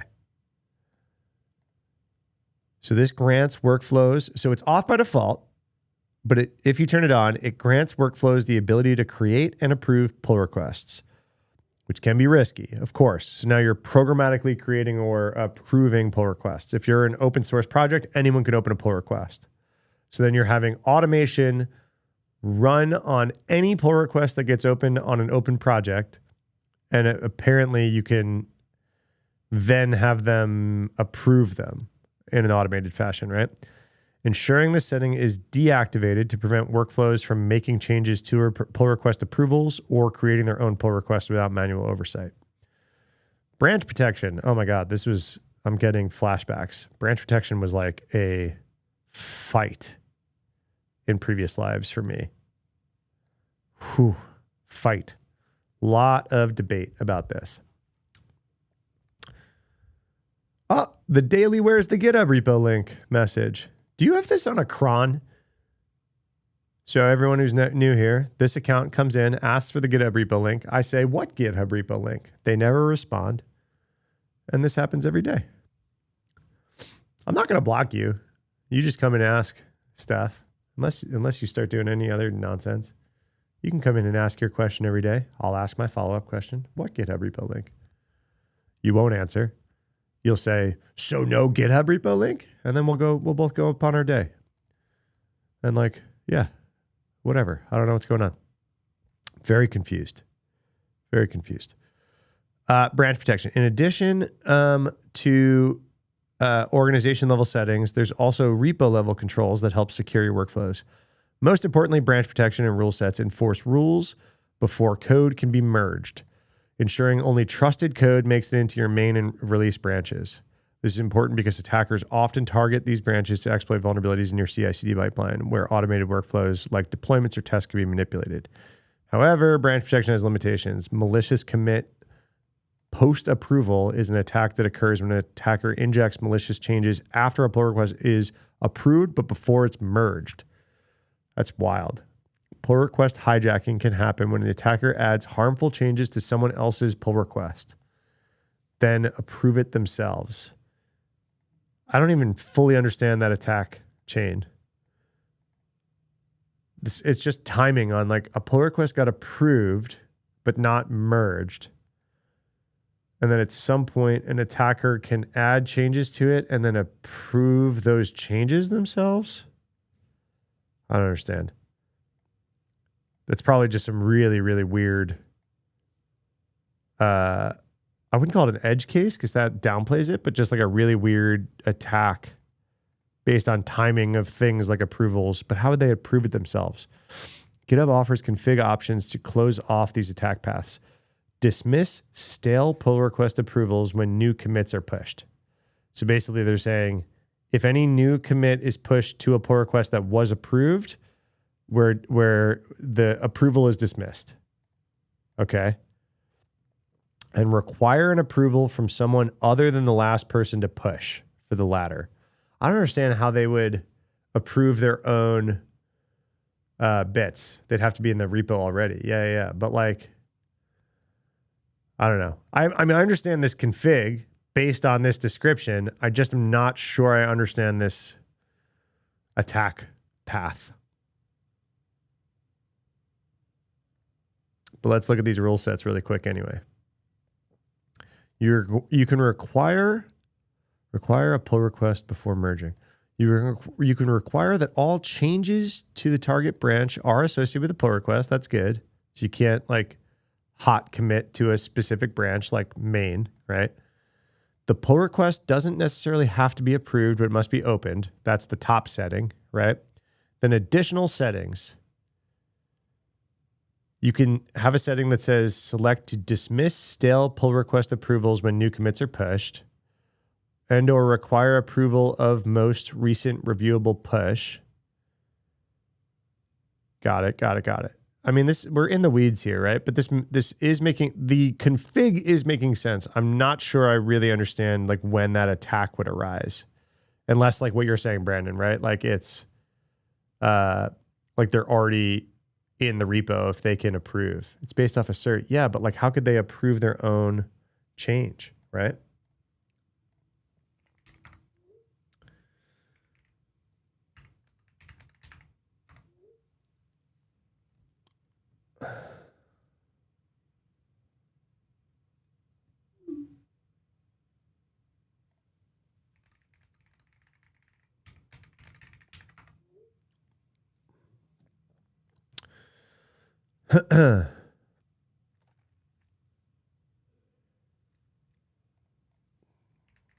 One second.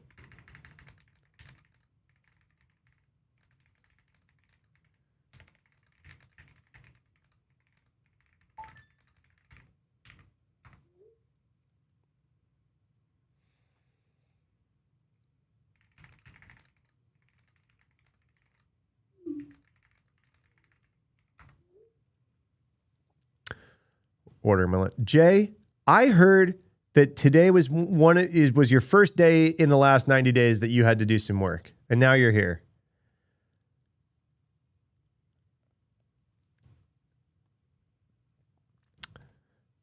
Jay, what are we going to do?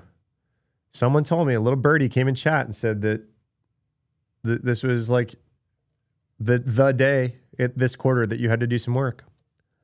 And now you're here bullshitting with me.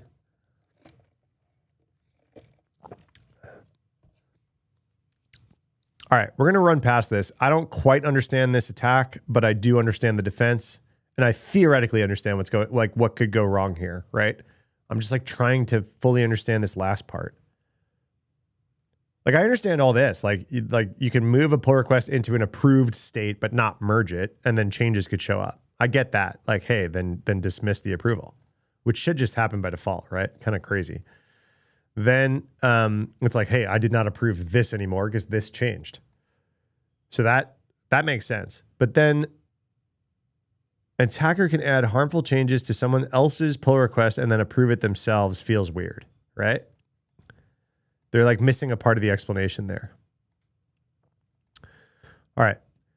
It can be unreasonable to enable those options in agile environments where rapid merging and flexibility are prioritized. Implementing commit signing is out of band and out of band detection can provide. Yeah, this is like, I have run into more friction on this kind of stuff, branch protection type stuff, than anything else as like a security person trying to like add stuff to developers' workflow. Developers do not like this bit that I'm talking about right here. They're like, no, get out of my way. Q1 report, slide text rocks. Is GitHub still shit? Yeah, we're talking about how, so my take is not that GitHub is shit. It's just that GitHub has the onus to build default protections for a lot of the supply chain stuff that we're seeing. And they haven't, right? And so like a lot of the stuff that we're going through is like how you protect yourself. And I'm just like, as we see by state of the repos here, 80% of repos don't do anything. Right? And 80% of workflows have write access and can approve PRs. So it's like, hey, yeah, you gave people the tools to do it. 80% of them aren't using the tools that you set up to do it. And we keep having like, the internet's going to fucking break level of supply chain attacks that hinge on this shit. And you can't just be like, well, we gave them the tools. We gave everyone the tools to not cause internet-wide supply chain disasters. And it was on them. They didn't do it. They didn't do it. Unfortunately, our customers just continue to not use the tools that we make available to them. That's it. That's where our responsibility ends. And I understand it's a shared responsibility model and there are things. I'm just saying, the attackers have shown their hand that this is the way that they are going to be attacking right now. And I think that the onus is on GitHub and NPM to stop this.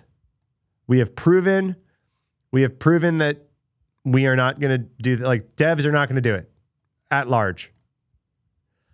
The last two parts of this supply chain attack were security companies. Aqua, Trivy, and Checkmarks, whatever the fuck Kix is, are security companies. If the developers at security companies aren't using these configurations, who the fuck is?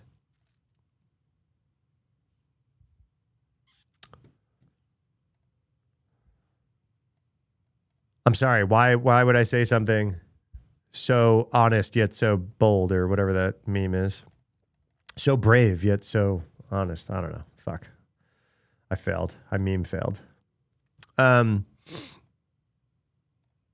Here's the explanation of that vector.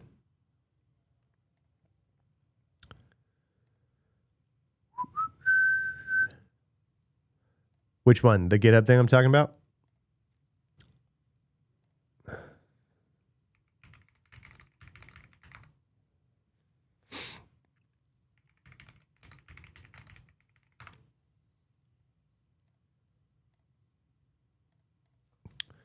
All right. Secrets management for GitHub Actions. So secrets play a role in most actions, attacks on GitHub Actions. They offer an opportunity for pivoting, persistence, privilege escalated. We saw this, right? GitHub access tokens, NPM access tokens, stuff like this. There are three types of secrets in GitHub: repo, org, and environment. Repo level secrets are specific to the repo. Should be the default choice. Org level secrets are useful when you want to share secrets across multiple repos, reducing duplication and ensuring updates or rotation propagate automatically. They work well for credentials used by general CI infrastructure, like shared build tools or third-party service tokens. Environment level secrets offer granular control. These secrets are only available to jobs that reference the environment, and additional protections can be enforced with required approvals from reviewers, ensuring they are only accessible for approved workflows. This can be ideal for sensitive actions like deployment, where you might want to restrict access from non-reviewed or unmerged pull requests. By default, secrets except GitHub token are not passed to the runner when a workflow is triggered from a fork and are not passed to GitHub Actions unless explicitly passed as input or environment variables in your workflow file. However, beware, any user with write access to your repo has read access to all secrets configured in your repo. So make sure any credentials used in workflows are safe to be exposed to that group of people, the write access group of people. Where possible, prefer short-lived creds over static secrets. OIDC support is covered in safely running GitHub workflows.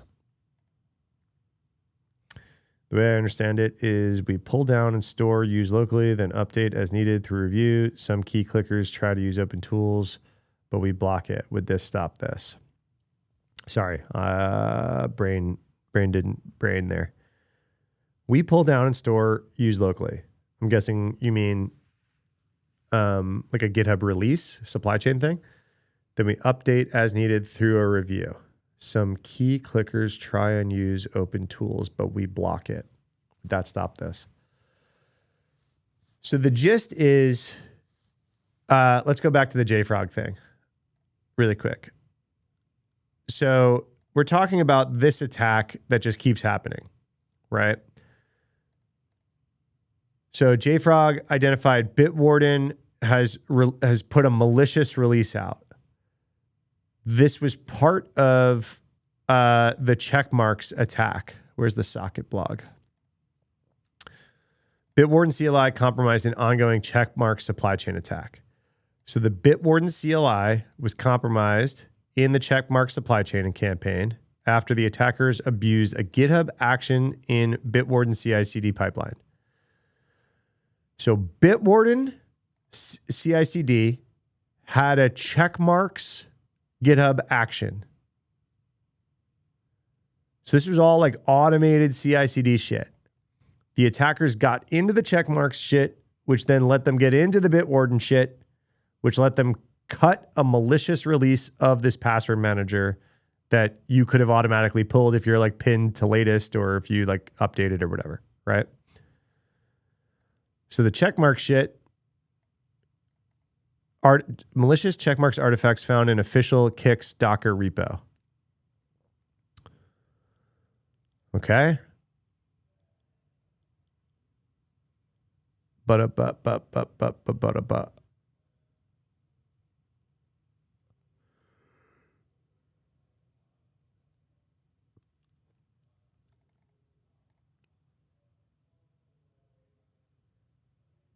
The checkmarks VS Code extension embeds a JavaScript module from an orphaned GitHub commit. This JavaScript file is executed using Bun interpreter, supporting execution on Windows and Unix systems. This JavaScript file functions as a standalone token stealer, which uses the victim's shell, PowerShell or Bash, to enumerate and exfiltrate GitHub action tokens, AWS creds, Microsoft Azure, Google Cloud, NPM, SSH, environment variables, and other AI fun shit. So the ripple effect is checkmarks into Bitwarden.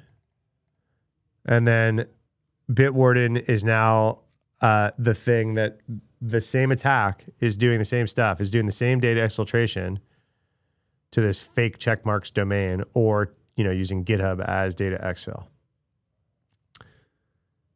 Jay is code clueless. All he does is ask, but what about security? Man. Make a short, you'll hype it later. All right. I do have to make a short. You swear this browser is cursed. Sorry, you're fighting your browser. All right.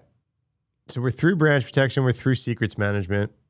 Safely writing GitHub workflows. Now that we've covered your GitHub org and actions configuration, Let's talk about the risks to avoid when writing GitHub workflows. Credentials theft was the common thread in the most recent incidents.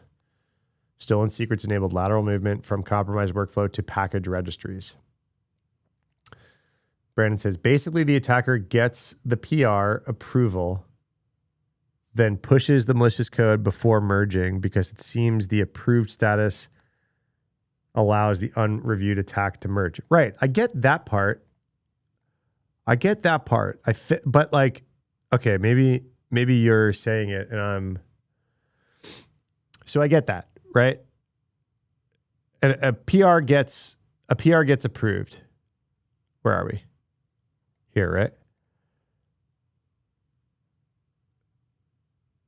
Malicious commits post-approval is the attack that occurs, right? So an attacker injects malicious changes after the pull. So the pull request is in an approved state, but it's not merged these new malicious changes. I'm sorry.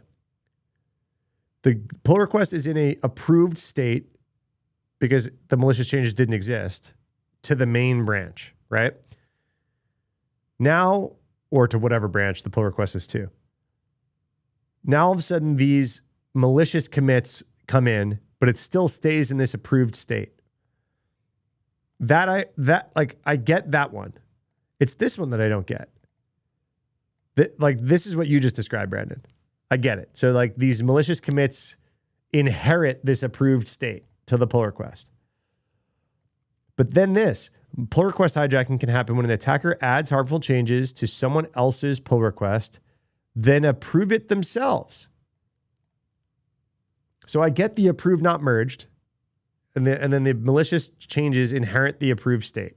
But these are two separate attacks that they're talking about here, right? And so GitHub offers config options, so you can dismiss a pull request approval if new commits show up. So that addresses this one, and I fully understand that one. The second one says that you require an approval from someone other than the last person to push for the latter. So I think what this just means is this is a compromised account or something like that. There's like a compromised GitHub account that has approval permissions on this PR, adds code, and then tries to approve it themselves.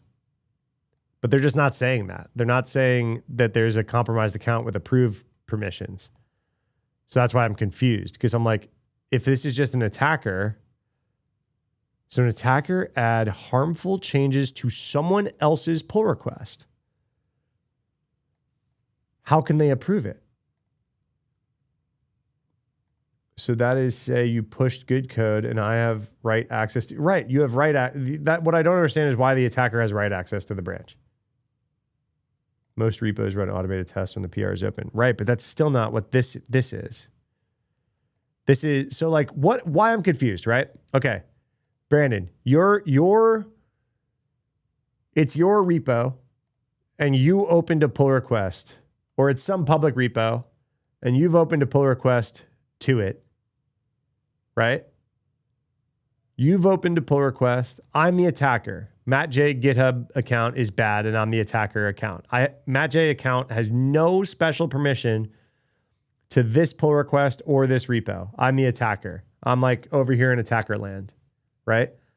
I add harmful changes to your pull request. How do I approve it myself? Right? Like there's a piece missing from this bit that I'm just like missing.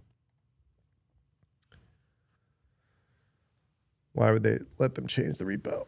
Yeah. Most repos run. If the workflow using pull request target includes a step to check out the PR codes and runs it, you now have checked out attacker control code. Yeah. That's a whole separate attack.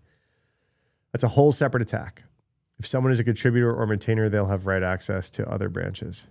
Right, but what I'm getting at is if I'm just like attacker dude over here with no special permissions to your repo, which should be the case, right? Most of the time. Anyway, I get it. Like, it's probably just without saying it here, it's like at some point, an account that does have permission on this repo sneak some shit into someone else's pull request, but then they can approve it themselves. And so you could just lock that down. It's an internal attack. That's right. Yeah, I understand now. Like, I kind of understand that by reading between the lines, but they're not saying that. Like, or maybe I'm just being pedantic and I assume attacker is like over here doesn't have special permissions to the repo. And that's just like a bad assumption.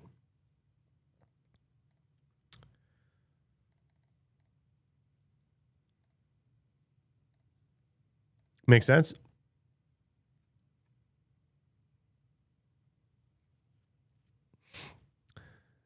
All right. Save. What's up, Roman? How are you doing, bud? Do you know what we're talking about, Roman? Did you see all the Bitwarden drama? But also look at NPM with the maintainers and contributors getting compromised lately. Yeah. Yeah. Okay. So yeah. I see what you're saying.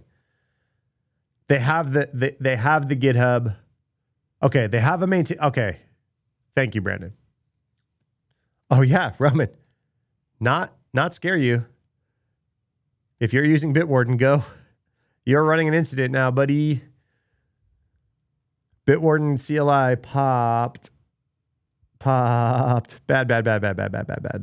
Go make sure you didn't pull this latest version of Bitwarden.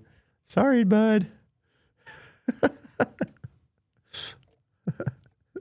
Sorry to laugh. Just like someone shows up in Twitch and I ruin their day.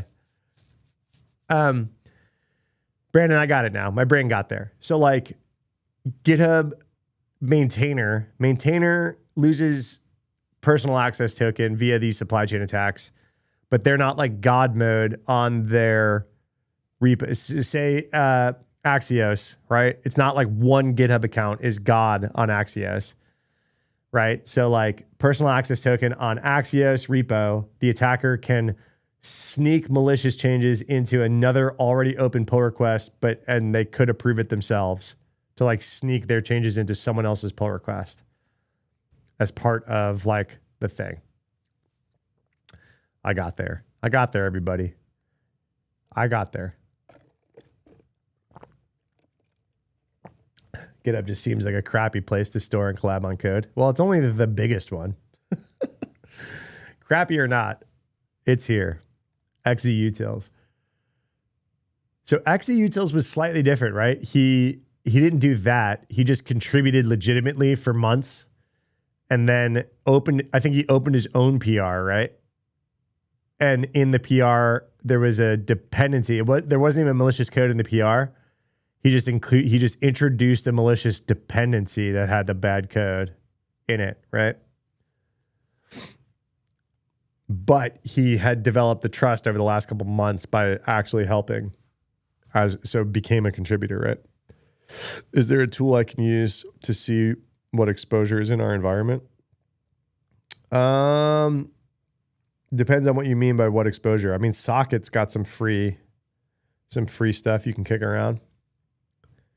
Then we found out who wins between Chinese hacker and a German obsessed with efficiency. Yeah, right? He like noticed his login was like half a millisecond slower.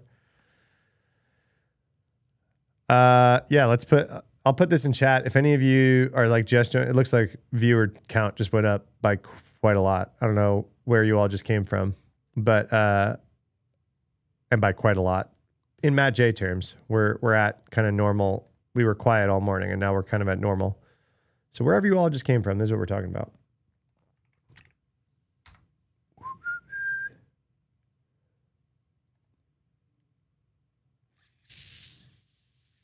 You told your friends to join? Roman, you have friends?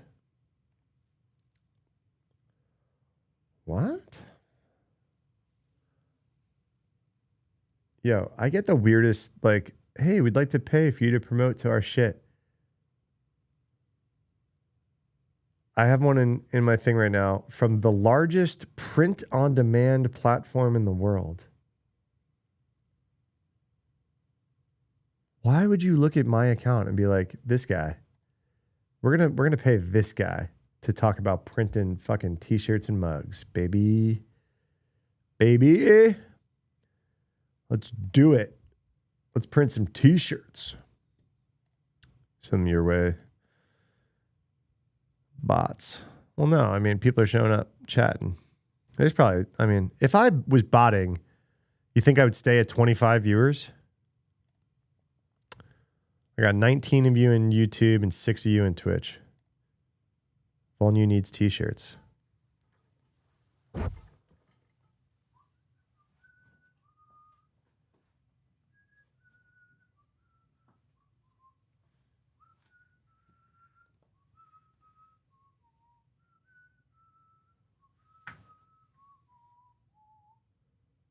Do we like? Should I put these online somewhere?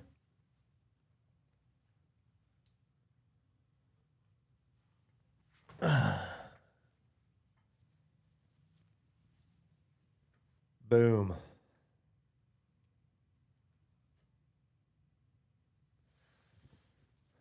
Yeah. You buy one rocket. All right. I got to put them online somewhere. And yeah, I like my new bunny better than my old bunny, and so I want to make coffee mugs with my new bunny. You'll rock Volnu polo at Kaseya. What's the profanities of Texas? The profanities of Texas? Are we bummed that it says Austin, Texas on it? Austin, Texas. To be fair, I made these for a conference that came to Texas, and I gave them out.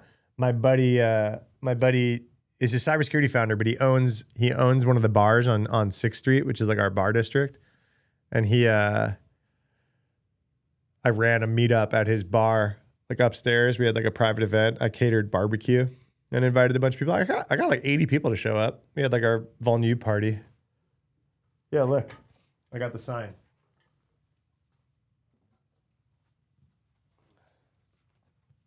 This was like the sign at our event. I can't get it on camera. Here. Boom. My buddy Sean from Miscreants, and then Brian, Sean, and then Brian. They did Brian dirty. He's not shorter than me, but we did like this little meetup.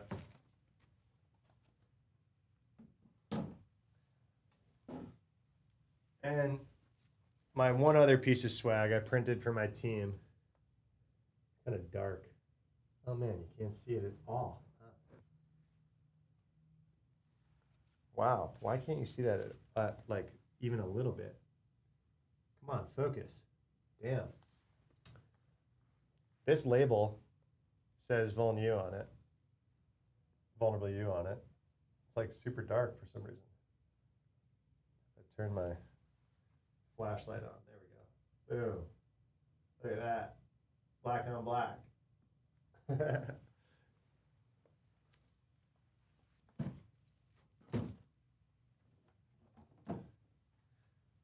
I bought one of those bags, and that was my Christmas present to my team that works for me. I got them those bags, and I filled it with like stuff that I use, like that I keep in my bag. So like my Anchor like extra battery that I travel with, like my big extra battery, and then my favorite coffee, and a t-shirt.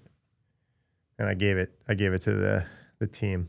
But I've got like probably 130 of those fucking t-shirts in a box back there.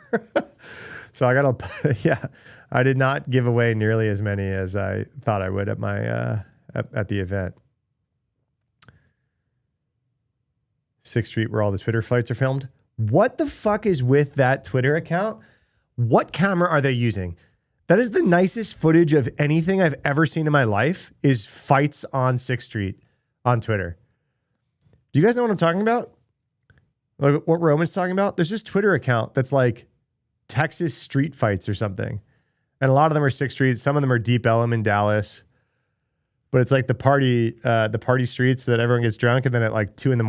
when last call happens and everyone's on the street at the same time and they're already loaded, they just start fighting each other. For some reason, I don't want to pull it up on stream, but like, it's better than movie. Like, it's like, I'm like, how am I seeing like the 120 FPS? Go look this up. I'm not pulling this up on stream, but if you want to know what I'm talking about, go pull up like Texas Street Fights Twitter account. It's for some reason the absolute highest quality video footage I've ever seen in my life of anything. I'm like, why can't like I get like a David Attenborough shit with this camera, whatever this camera is.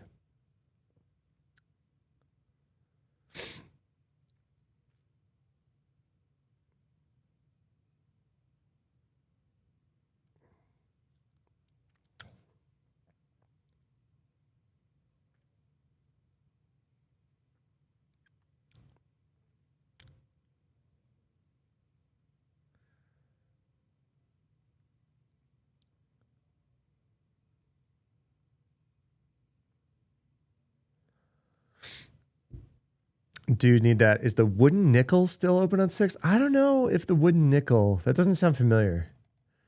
The quality we all wanted when we would watch World Star back in the day. Dude, yeah. For sure. Every once in a while I watch way too many of those Texas Street Fights. I'm like, oh man, I am brain rot maxing right now. Did I use maxing correctly? All right, we talked a lot about supply chain stuff. We talked about how to protect ourselves.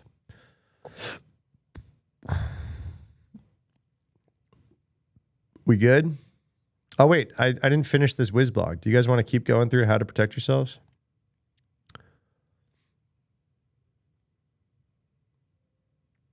We could finish this GitHub, like how to do it right thing. The one thing that I think would be worth going through is how to do secrets.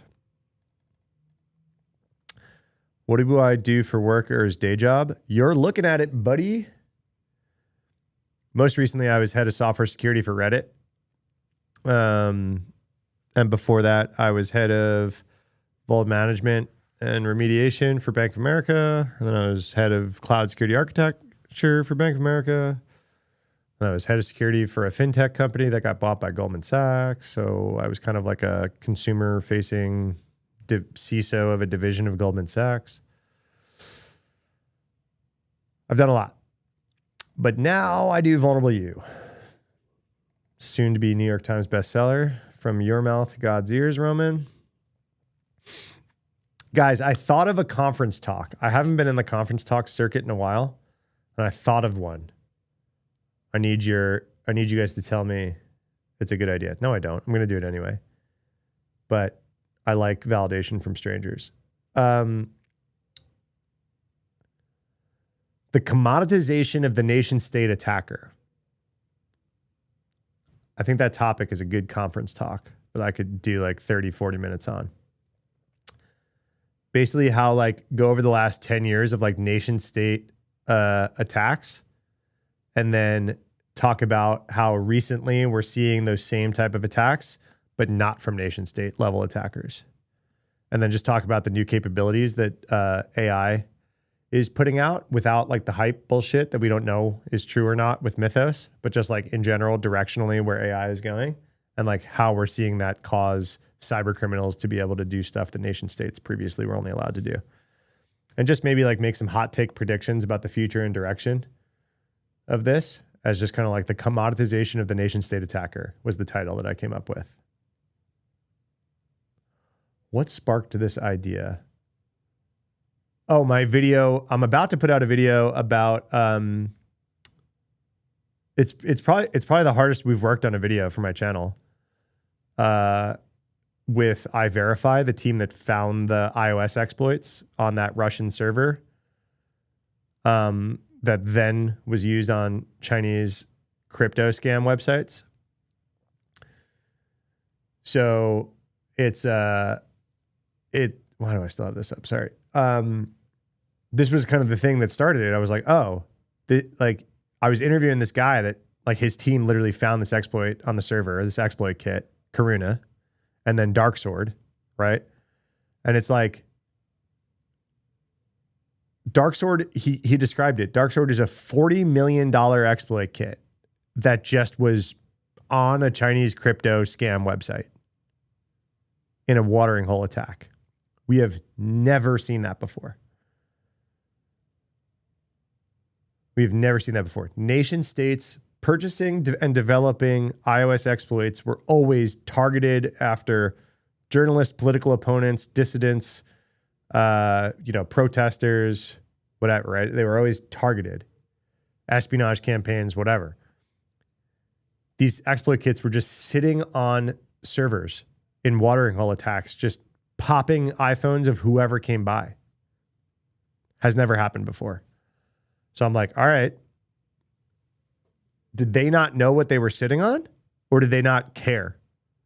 And I think they didn't care, because these are not dumb people. It was like Sandworm out of Russia that was doing it, not the Chinese crypto thing, but Casey did a hot take thing in his keynote. Casey's good for a hot take, man. So yeah, I think that's the talk. So I mean, Karuna and Darksword are like a huge part of where that idea for that talk came from. But I think we can go back over the last 10 years and find like the style of attacks that we were only seeing nation states do, and like update your threat models. The shit is coming. The shit is coming. You'll look for it. Sounds good. Reshi for a Webby. Webby the podcast awards. I got to put out a podcast. It's more like they didn't care. Seems to be the main thing nowadays. Yeah, I agree. I don't think they cared. They're smart, right? These are smart threat actors. It's a good story. I like a story breakdown. Yeah. So I figure I can kind of like the history of APTs, go back to like APT 1. And all of a sudden, all the threat models change because like all of a sudden nation states with unlimited resources, time, and no financial motivation were hacking into people. That's why we're calling them advanced persistent threats. All the way back to APT1 in China attacking Google. It was the first time that happened that we knew about, right? It's like, okay, pull the thread. What are the types of attacks that only they were doing? And it's just like, nope. Their skill set is becoming more and more commoditized. More people are knowing about it, and less people are having to know about it because AI is leveling everybody up.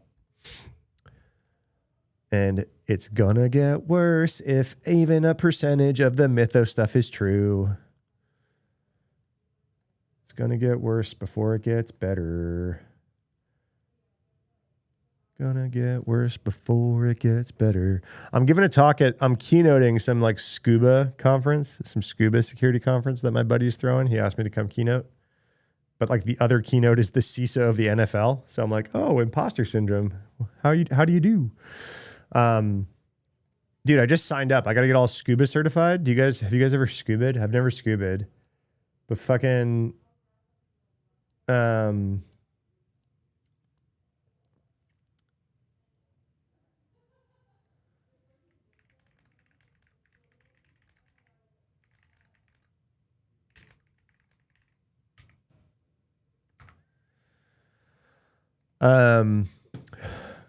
but yeah, that's like a keynote-y talk. So I was trying to think of like keynote-y talks, because all the talks that I've given in my life are like very not keynote, right? They're like very specific AppSec research stuff, right? Like I hacked Chrome OS, and the million browser botnet was like, I hacked ad networks to deliver my JavaScript to like do DDoS attacks. And I could have done a bunch of other gnarly shit. What other talks that I used to give? I gave like the top 10 web hacking technique talk year after year after year at like RSA and like a ton of places. I gave like Kubernetes security talks when Kubernetes was new. So those are like, none of those are like really good keynotes. I get maybe the top 10 web hacking techniques was a decent keynote if it was an AppSec conference, but I still didn't quite meet keynote bar. So the scuba conference asked me to keynote, and I'm like, all right, I gotta get super generic. And so I was like, okay, I'm obviously going to do an AI and security thing. And I was just kind of leaning towards like the current like non-bullshit state of AI and security. Like, where are we at, right? On like offense, here's where our capabilities lie as far as we know. Defense, here's where our capabilities lie as far as we know. Here's like the no bullshit, like what's AI good at? what's it not. And I figured that was like a pretty decent keynote thing. Then I had this nation state idea. I might not use this nation state idea for the keynote for the scuba conference. I might do the original idea. But I think it would be a good enough keynote. I don't know. I gotta like start fleshing it out. But yeah, scuba certification. I thought I was gonna like have to go, go to some shop in town, get in a pool with some flippy floppies, little flippers, and like learn how to do it. It's like, fuck, no, I got to do like 5-10 hours of like online learning shit before the class, which I'm doing in 2 weeks. So I got to like find some time to go through their e-learning stuff. And then I got to do a night. It's like a Monday, Tuesday, Wednesday night, like 7 to 11 p.m. I'm like, that's past my bedtime, man. I got to like go sit in a classroom on Monday. And then like Tuesday and Wednesday's in a pool. And then Saturday, Sunday for 5 hours each on Saturday, Sunday, I got to go open water. I got to go in like real water in some lake somewhere. I'm like, oh my God. So it's like 5 hours up front beforehand is what they said for e-learning. Then it's like, or 5 to 10 hours, I guess, reading comprehension, speed dependent. And then it's like 4 hours each night, Monday, Tuesday, Wednesday. So that's 12. And then 10 hours, so 22. But yeah, so like 30 hours of work in a week. It's like a full-time week to get scuba certified. I'm like, what? They're going to use Mythos to find it and Mythos 1.2 to write the patches. Just give them $500,000 to get secured. Just give them $500,000. Security involves psychology, code, and physical. Anything I left out?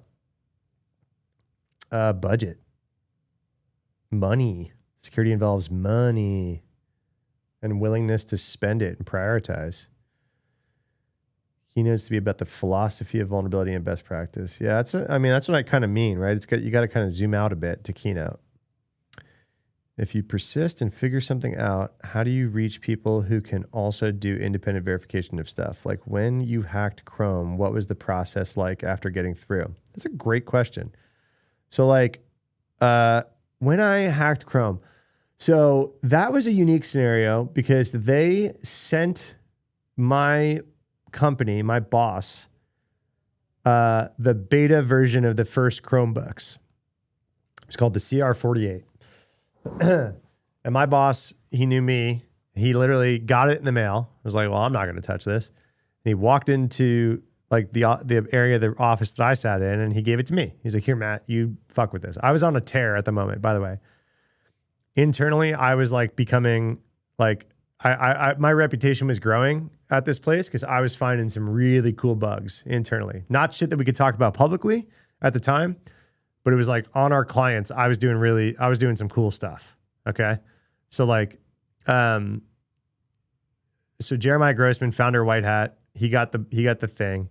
He like walked it into me. He's like, here, you fuck with it, which already blessing. Thank you. Right. That he like bestowed upon me, but I kind of earned it. Right. Like my reputation was good. So he trusted me to like go find some shit. I found that bug in the first couple hours of opening that laptop. A default installed thing on the Chromebook, like one of the first cross-site scripting avenues that I tried on that extension worked. I was like, holy shit, okay, cool. Cross-site scripting, default installed thing on the Chromebook. Then I tapped one of the guys that sat a few desks down from me, Kyle Osborne, was like way better at like actual JavaScript than I was. I wasn't a very good JavaScript developer. I was really good at finding cross-site scripting. And so then I tapped him. I was like, hey man, I think that this is pretty cool and that we could, that this is going to have like special permissions into stuff, right? Because it's a Chrome extension, cross-site scripting. And there wasn't a whole lot of research about Chrome extension, cross-site scripting stuff at that time. But I was like, I think this has special permissions. That's when I tapped him and we started working on it together. And he wrote this like actual exploit that like, oh, and the other major part about this bug was you didn't need to do anything. It was 0 click. So if I shared a Google Doc with you, you would get an email. And I would like check the notify via email that I shared a Google Doc with you. The title of that Google Doc would load into this extension. The title was what had cross-site scripting in it. So then at that point, if I basically sent you an email, the subject line would execute JavaScript in your browser. And then Kyle wrote the JavaScript to then extract your Google cookies from that. Then we were like, okay, we've got something really cool here, right? I don't remember the like order of operations if we kept going before we let them know. I think we did. I think we like wrote this whole POC thing because I think I ran back into the other office same day. I ran back into Jeremiah's office and I was like, bro, look what we found. And he was like, this is a Black Hat talk. This is a DEF CON talk. This is so cool that you're going to be able to talk in Las Vegas about this. And so we kind of like, we're like, oh shit, really? This is what we do all day in there is like find cross-site scripting. Like, he's like, no, this is different. And like Jeremiah had talked at so many Black Hats up until that point, right? And so we were like, okay, let's take this super seriously. And so we did, and we realized that the extension had the super permission that a lot of extensions have, which is like ability to read data from all websites because it had to. It had this star permission. A lot of extensions need this permission. But since you had cross-site scripting paired with that permission, you could then like open tabs in the browser and you're still executing your JavaScript. So I can so then Kyle, he went by Kaz. Kaz went crazy. He was like, okay, cool. Look, I'm going to open tabs for all this dozen of popular websites. At the time, it was like Yahoo, AOL, Hotmail, eBay, E-Trade, I'm dating myself, PayPal, like popular, like early .com shit. And you open all these tabs, and if you're logged in, you have cookies in all those tabs already in this browser. But I still have JavaScript execution. And so I was able to steal the sessions cookies of any tab that I opened from I sent you an email, I could steal every session in your browser, basically, without escaping the browser sandbox. Wasn't even fingerprinting. I got your session. I could assume your identity on all those things. I could read CSRF tokens out of those things. I got full man in the browser. So I could like assume your identity, assume your session, not even pass it back to myself. I could do this shit in your browser because like CSRF tokens are bypassable by cross-site scripting. So I could run JavaScript. I could open another tab and then, okay, PayPal, submit a transaction or something like that. If there was a CSRF token so that to try to stop me from forcing you to submit a transaction for me, JavaScript could access that CSRF token and then replay the thing. Right? So our live demo at Black Hat was really cool.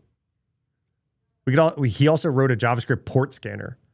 So it was like, okay, I got man in the browser. Basically the talk was like, here's what we could do with cross-site scripting in your browser. Because it was universal cross-site scripting is what that's called. If you find cross-site scripting in a browser extension with that broad permission, you have cross-site scripting on websites that might not actually have cross-site scripting vulnerability, but you can act like they do because you're in the browser extension. So your question was like, okay, what did we do? So Google was a very, very early bug bounty program, right? Maybe the first, like them, Microsoft, Facebook was super early. So we, the team gave us this beta laptop to do this kind of security testing. So we had like a direct line. So we were like, hey guys, we found something, but we already wrote all this POC shit, right? So we told them, they gave me $1,000 for the bug bounty. At the time, the top browser exploits were $60,000, which would have been life-changing money for me at that time, by the way. I was still paying student loans. I had no money. I had 4 roommates, $60,000 would have been absolutely life-changing money. So I was pissed that I didn't get the $60,000. I wasn't pissed. I was really disappointed. They said the $60,000 was if my exploit survived a restart. So basically, the high bug bounty ones were like, we're outsourcing sandbox escapes.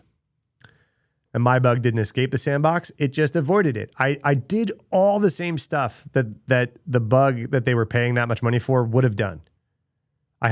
Because on this Chromebook, there was nothing on the hard drive.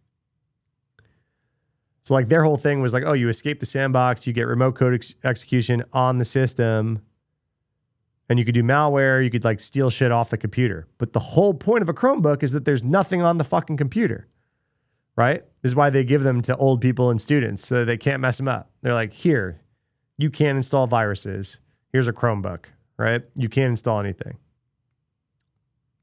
So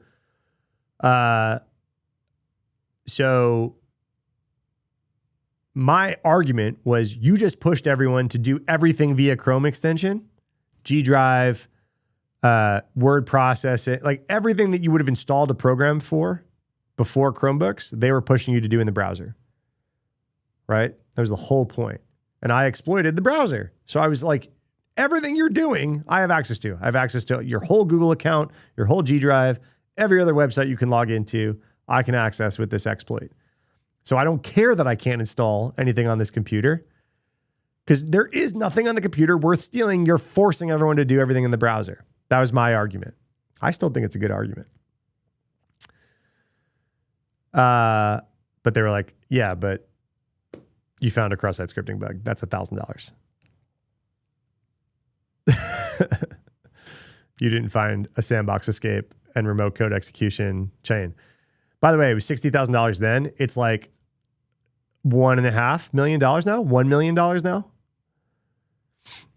If you find that bug now, it's $1 million. It was 60,000 then. So it was early bug bounty, right? Like, you'd give me the 60K, thanks.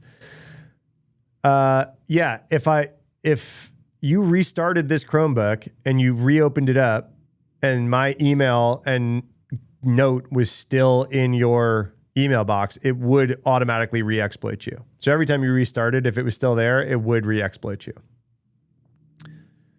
That was also part of my argument. At the time, and the other thing was this was default installed on Chromebooks, this extension that I found it in. It's called Scratchpad. So I think if I was a worse person, I could have taken over and hacked 300,000 browsers that day. I think that was the stat of how many people had received Chromebooks or had that extension installed. What would it have taken to meet their standard? Like it was a hardware thing? No, it's basically sandbox escapes, right? So like if you ever read any of these bugs in Chrome where they're like use after free bugs, memory bugs, and then they're chaining the exploits. So you're like exploit one bug, and now all of a sudden you're writing code onto the machine. And at that point so like the thing that they're paying $1 million for is you're using Chrome, you browse a website, your machine gets permanently owned by malware. That's what they pay $1 million for. It's very hard. Do you think bug bounty as a side hustle is worth learning still? Feels super saturated. It is super saturated. I wouldn't personally be like, yeah, go do it and count on this income.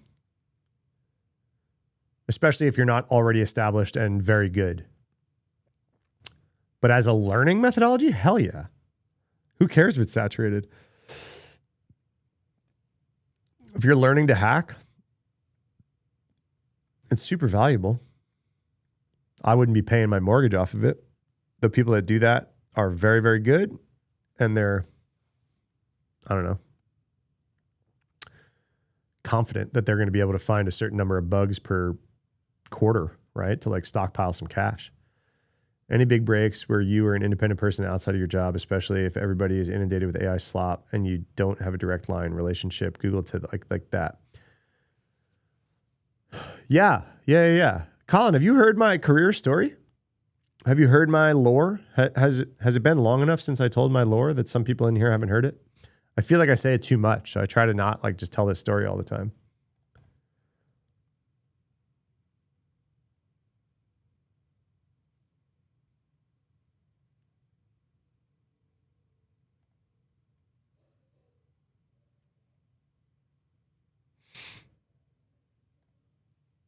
No, you would like to?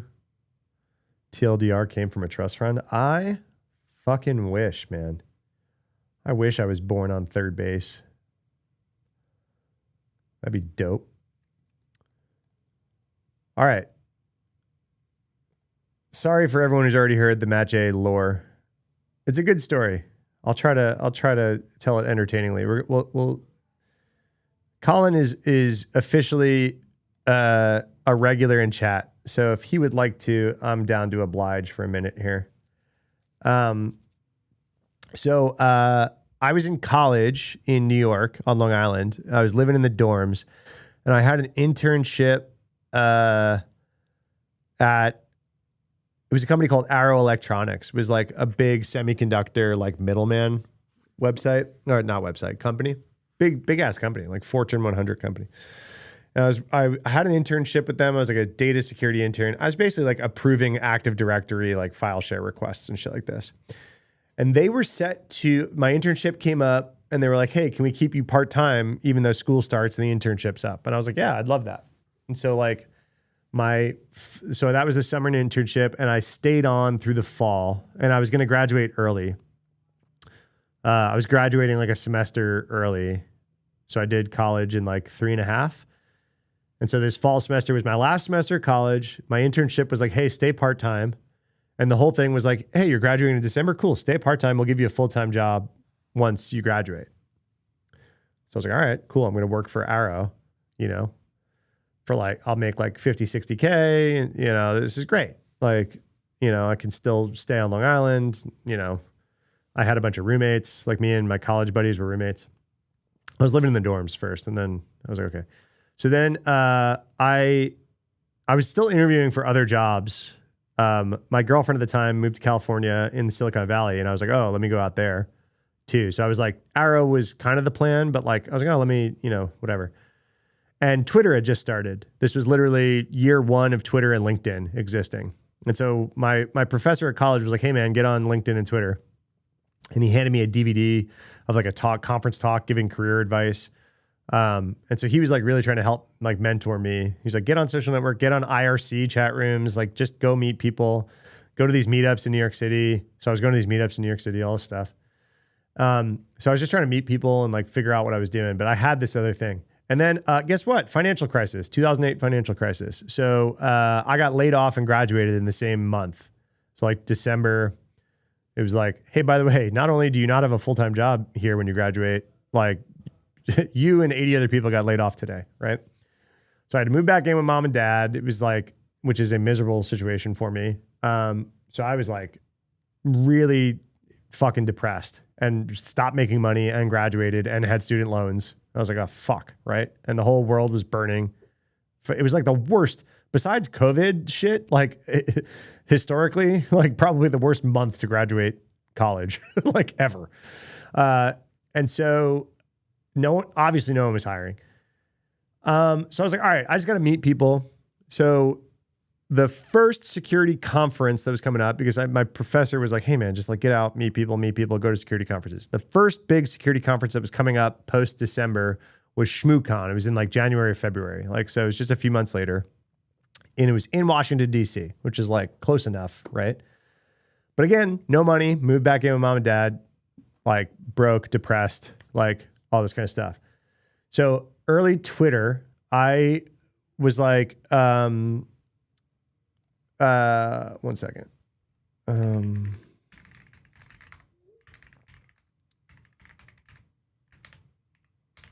One second. Lunch order.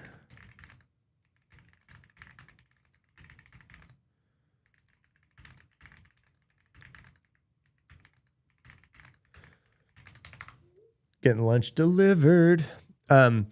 So early Twitter, bunch of security people on early Twitter. And it's still the case. Twitter, that's why I can't get rid of Twitter, even though it's like, partially a fascist hellscape. It's still like home to a good portion of the security industry. And it's like where I find a lot of stuff, right? But back then it was like a very, very small niche group of people, and Twitter, for some reason, security people loved Twitter because it kind of felt like IRC. And so there was like a group of security people in Boston that were like talking about going to ShmooCon in DC. Jack Daniel, founder of B-Sides, Chris Hoff, who was like head of security at Cisco at the time, or like head of a big part of security at Cisco at the time. Zach Lanier, who ran the security Twitter like community, security twits, and a few other people. Bill Brenner, who's sitting in chat right now, security journalist, who still lives in Boston. And they were like, Jack Daniel was like, well, I'm going to get my company to rent an RV and we're going to load it with security people and we're going to drive down to DC to ShmooCon together. And we're going to put our logo on the back of this RV and we're going to call it the Shmoo Bus and it's going to be funny. I was like, okay. So I'm just on Twitter laughing about this. And so I'm on Long Island and I write Jack, I like DM Jack and I'm like, hey, are you taking I-95 down to DC? And he said, yeah. I was like, if I can get to I-95 in New Jersey, will you pull over and pick me up? And he said, yeah. And I was like, okay. And then I put on Twitter, I was like, hey, I got a ride to ShmooCon. Does anyone have a pass? I'm a broke college kid. And then some nice gentleman was like, yeah, I'll sell you a pass. So he sold me a pass for like $200, which was like all of my money. And then I wrote a college buddy who had moved down to DC, who had graduated the year before me. And he like lived in a studio apartment with like an old lady. And they had like one of those like changing dividers was like all that divided the apartment into two. It didn't even have rooms. It was just like, oh, the old lady lives on that side of the changing screen. And then he didn't even have a couch for me. I just slept on the floor of my college buddy's house, right? And yeah, and that was it. It took all my, like, I took like a $10 train to New Jersey. Jack and the crew picked me up. It was legendary that I did this. So then I had like 4 or 5 hour drive with like veterans in the industry. And then like 21-year-old me or 22-year-old me. And then like I got to ShmooCon and it was like, they were like, who's this fucking kid that was in the Shmoo Bus? So I was like, oh, I'm Matt J from Twitter. They were like, oh, we talked to you on Twitter.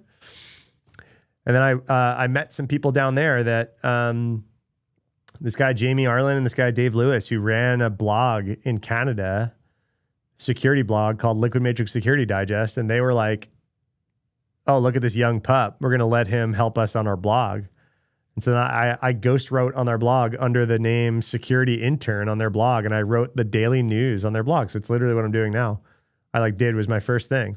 And Jamie, who ran that blog, was like, hey, I have a consulting company on the side of my day job. Jamie was like a CISO of like a utility business in Toronto.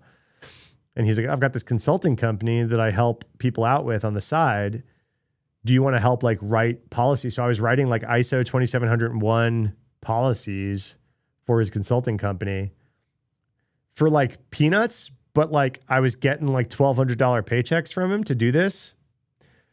And really, I didn't deserve it because he was teaching me how to do it, but I was like just doing some of the grunt work on the policy writing.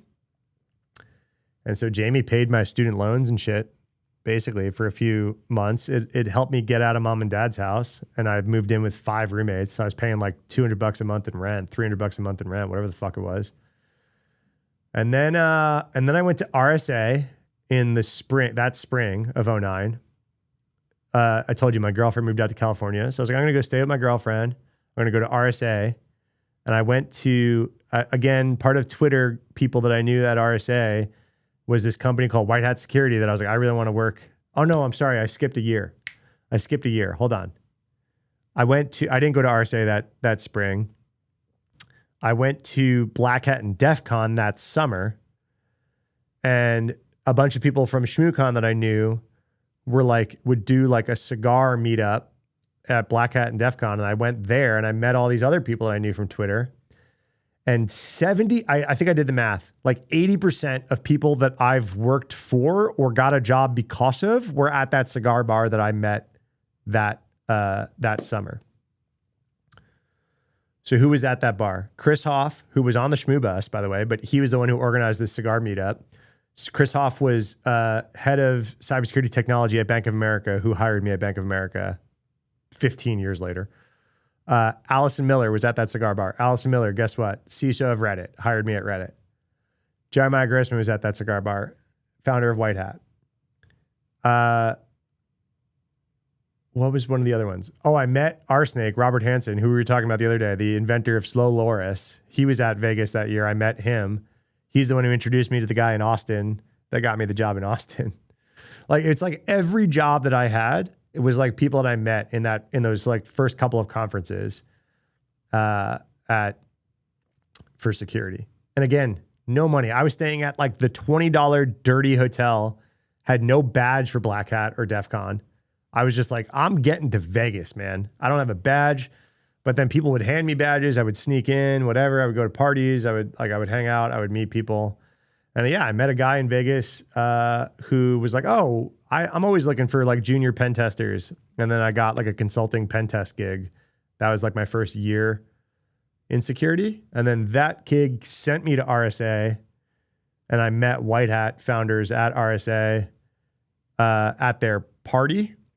I think I'd already met him in Vegas, but then I was like, I tracked him down to this party at RSA. And he was like, hey man, come interview tomorrow. And I did, over tacos. And I was like, hey, I don't have a suit or anything. And so I went and interviewed over tacos in shorts and a t-shirt, and they offered me the job. So I went back to New York, packed my shit up in my 2-door car, and I drove from New York to California and moved in with my girlfriend and her roommates. I made $35,000 a year to work at White Hat. And then a few months later, they handed me that Chrome laptop. And a few months after that, I was talking to my first Black Hat, making $35,000 a year with 4 roommates.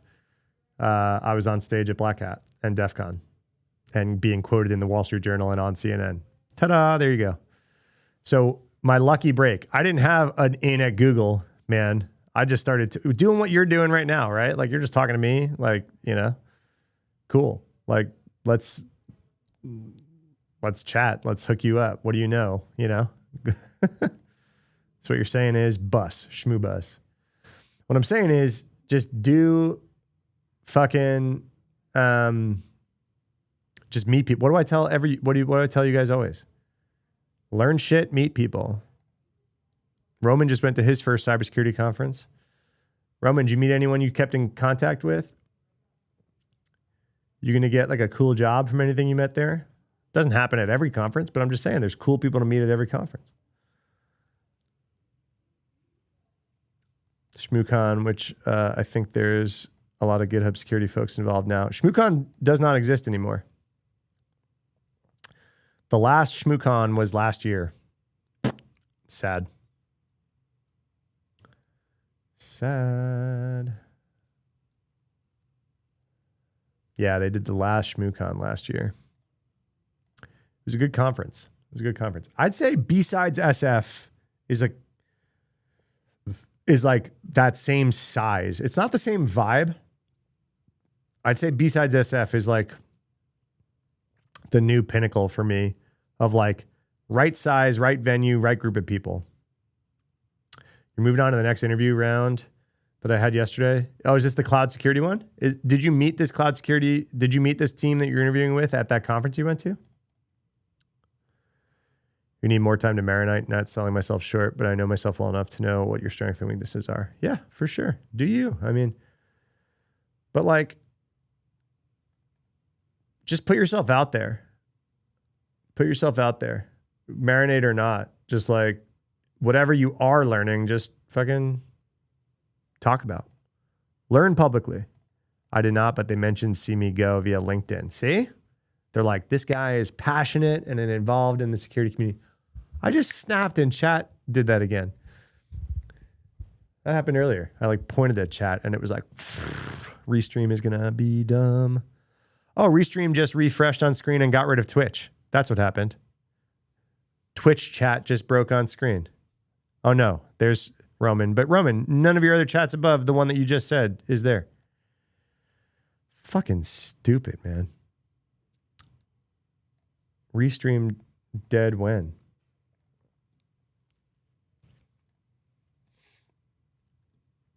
Just the worst fucking piece of software, right?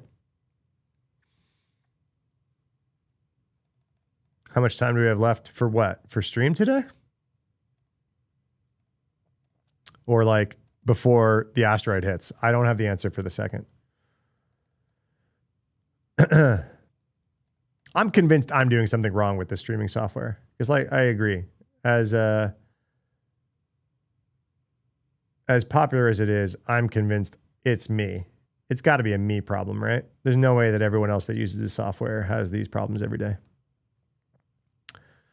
One decoder, Nilay Patel, to people do not yearn for automation. What? Did my brain just broke? Did I just have a stroke? What are you saying?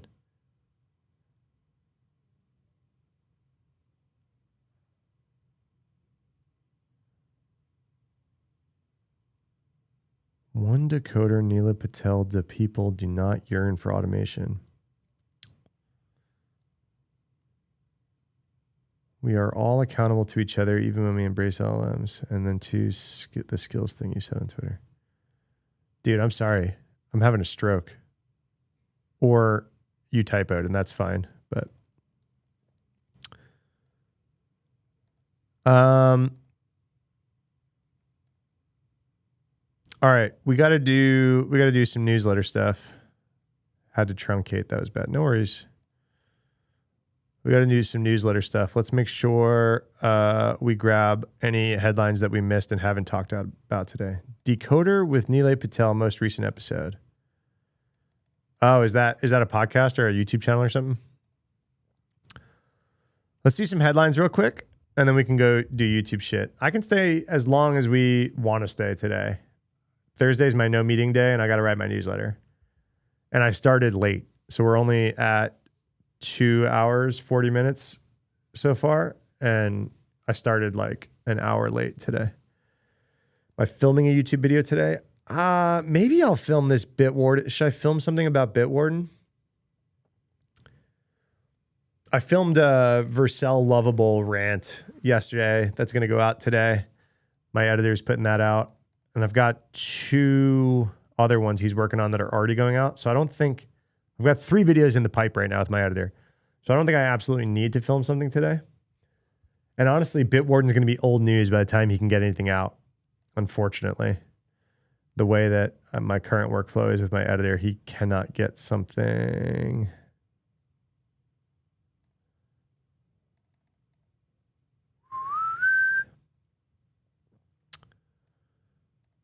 He can't get something out today. It's going to be... And like, we're going to put the Vercel Lovable one out today. So I'm going to just do a short. I probably won't record the short while live on camera. Sometimes I do that, but it's kind of cringy. I kind of cringe at myself when I'm like, hey, bros, thanks for watching me film this fucking short. Good questions today, guys. I know there's only like a few of you active in chat right now, but this is good. This is good stuff.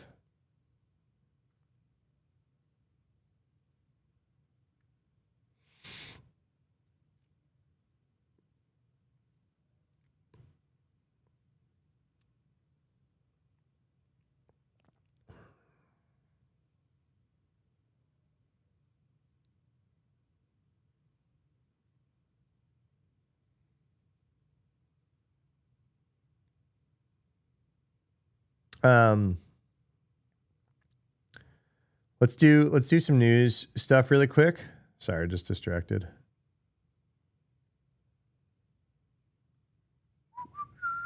I texted Zach Corman today, and I was like, yo, bro, we got to do more pop on each other's content. Because Zach does good content, and then Solst does good content, Astarte.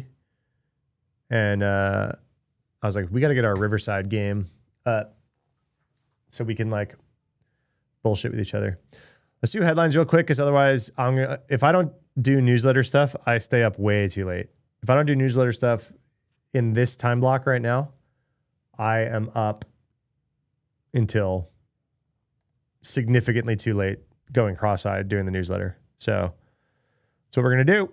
We talked about a bunch, so I'm guessing that Bill, who hangs out in chat and transcribes all of my rants all week. If you guys don't know, I pay somebody to sit in chat, and he takes the transcripts of my incoherent rambling and he does things, and then he like gets the newsletter started for me at the very least. And then I like throw, I try to do like 10 to 12 stories into the newsletter. And so I usually have to like add a few stories that I didn't like rant sufficiently about. So it's still my voice because it's like transcribed and then he massages it. But do you and the other newsletter people hate the AI written newsletter folks? I don't know if hate's the right word. I use AI like in my shit, but like I said, it's like, it's my voice. I'm obviously making a lot of non-AI content in a given week. So I don't really care that like AI summarized a bunch of shit that I said like into a blob. Like that feels like an okay use of AI to me. Maybe people fucking hate that, but it's all right. But yes, I don't like the newsletters that are just like very obvious that a human never touched this, you know? And then there's like a lot of people that are like pitching that, like completely like no hours per week. You set up this AI pipeline and a newsletter goes out and you're going to make money somehow. And it's like, okay, cool. I think like our whole differentiator in the little pod that I hang out with is like, we're all cybersecurity practitioners, right?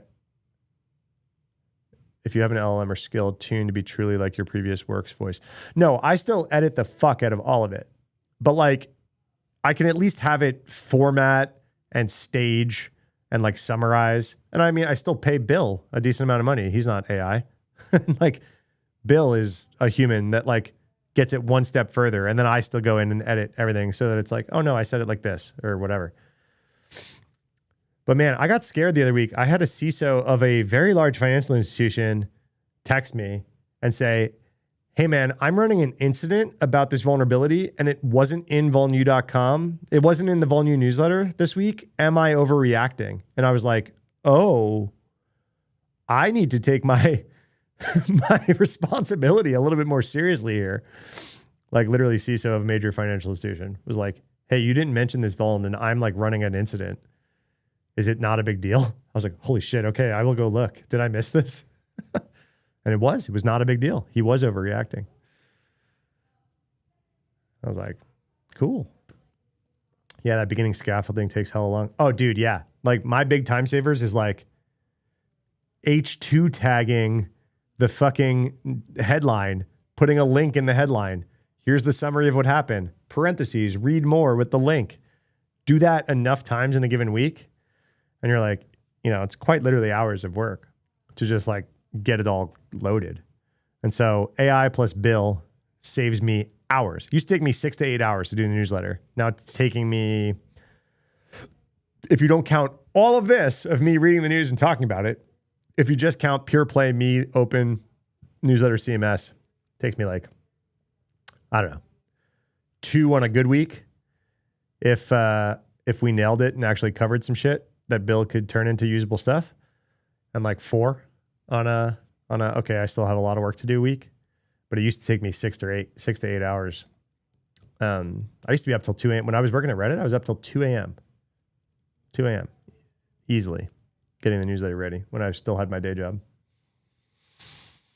2 a.m. easily. And then I woke up the next morning and was doing my YouTube channel. I would like Friday mornings before I went to work at Reddit, I would do my YouTube video, like super early Friday morning. No wonder I burnt out and stopped doing YouTube for like a year. At least I didn't stop the newsletter. All right. A dozen allied agencies say China is building covert hacker networks out of everyday routers. I mean, is this news? Joint warning describes major tactical shift by Chinese linked hackers, lay out what organizations should do about it. Like, I don't think this is news. Like China hacks routers is like not news, right? U.S. and international government agencies warned Thursday about a widespread shift. What shift? In Chinese hacker methodologies towards use of large-scale covert networks that compromise common devices and carry out environment attacks. What's the advisory? Defending against China Nexus covert networks and compromised devices. Bunch of 3 letters. Over the past few years, there's been a...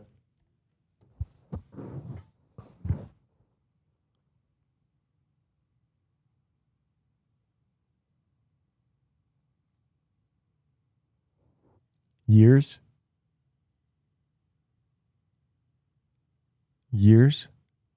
Over the past few years, there's been a major shift?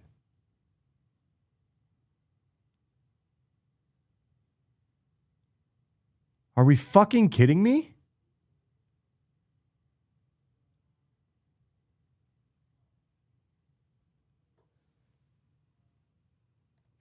Do you know how much salary is sitting in a room of taxpayer dollars to say that, hey, over the last few years, there's been a major shift?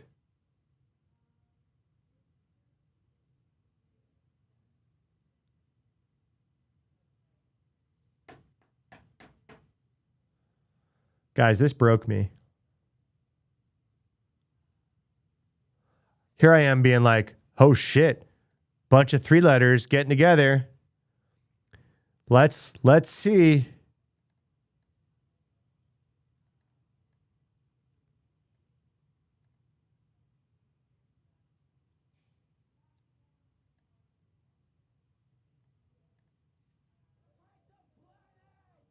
What's up, Adam? Thank you. As I sit here broken. As I sit here broken from things that are not news.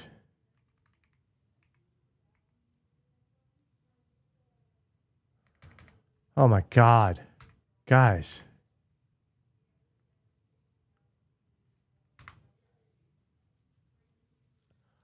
Adam, I really appreciate it. Thank you.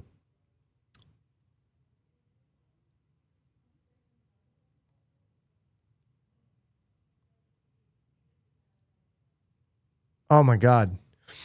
My brain is absolutely broken. I was about to sit here and write. I was like, oh man, I got to write about this. What? All these theater agencies are making a thing. Breaking news, the shift is shifting. Breaking news, years? Over the last few years. If you fucking need this many government agencies to tell you that China's hacking routers over the last few years, you're so cooked. You've never been more cooked.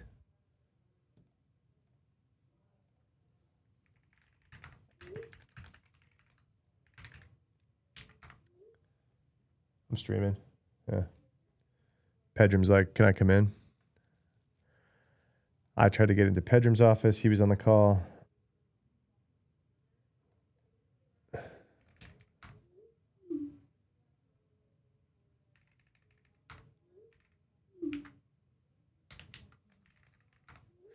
All right, I need a Pedram wrote Maestro. Guys, I need to give you a babysitter again. Who do you want your babysitter to be? We need a babysitter. I got to take a phone call. Here we go. This guy. I want to watch this though, but you're gonna watch it and then you're gonna tell me what I missed.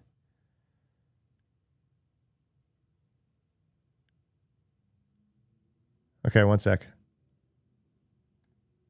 On YouTube making a video about how miserable the job market is for software developers right now. And I catch his video because in the thumbnail, his left eye is super red. And you know, humans, we catch on to these things quickly. So I click the video and it is the most unhinged beginning to a YouTube video that I've ever seen. He spends the first 5 seconds just staring at the camera deadpan while taking a sip of his tea without breaking eye contact. Then he suddenly leans in, points at his eye and he's like, yeah, this This is from AI. This is literally from the stress of job hunting. He's been laid off for 9 months now and has been applying nonstop to jobs, and in some cases going really far into the interview process with a couple of companies. One company in particular he went 9 rounds with, and he's 100% sure this job is his. He doesn't get the job, and his heart drops. He couldn't believe it. He asks them, he's like, why? What happened? And they share with him the winning job entry. The winning guy used 100% AI. It has 30 more features than the poor bastard Garrett, who used 50% AI and 50% manual. Garrett's basically the guy who in 1849 heard about gold in California and went, you know what? I'll walk to Nevada and see how I feel. I mean, the winning dude wasn't even present when his application was submitted. For all we know, he was taking a shit while Claude was flummoxulating. And that dude now has equity and a 401k, and meanwhile, Garrett is at home writing unit tests and making his code dry and shit. And his eyes filling with blood. One guy's shitting, the other guy's hemorrhaging. Guess which one the market chose. And the jobs exist, by the way. Software engineering postings are up 11%. But the market has spoken, and the market said, we want more stuff, and we want it faster, and we want it cheaper. And you can sit there and say, but what about quality? What about maintainability? And the market goes, did I stutter, bitch? The thing that got you hired in 2019 is the thing getting you fired in 2026. Nobody reads their own code anymore, man, let alone your code. It's a dead skill. It's like reading hieroglyphics. It's time for you to adapt and face the slop. Don't argue. Imagine more slop. Do the slop. Be the slop. Slop is peace. Slop is strength. You will eat the bugs and you will make the slop.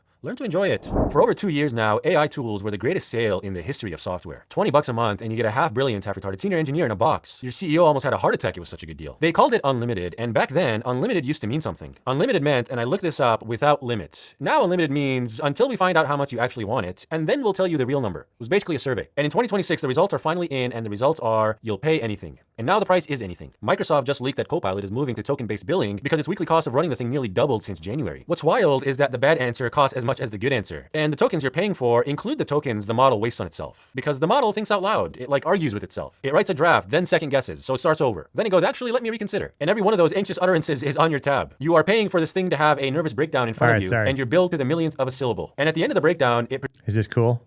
Sorry. Tell me what this is about. Shiny Hunt. Sorry, I had to give you a babysitter twice today.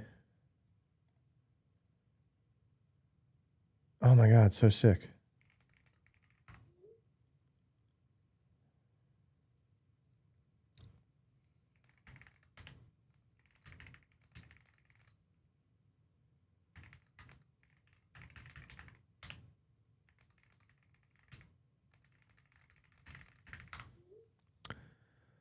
You weren't listening. Some guy, red eye, because stress of AI. Yeah, okay, no worries. Vibe coding at work right now. Produces some answer, and the answer is wrong 25% of the All right. Was anyone listening? Should we abandon ship? Should I just get back to what I was talking about? No, you were listening. Embrace AI slop for your hiring overloads. That's what it was. I was kind of listening. I was on the phone, but I was kind of listening. So this guy's in 9 interviews.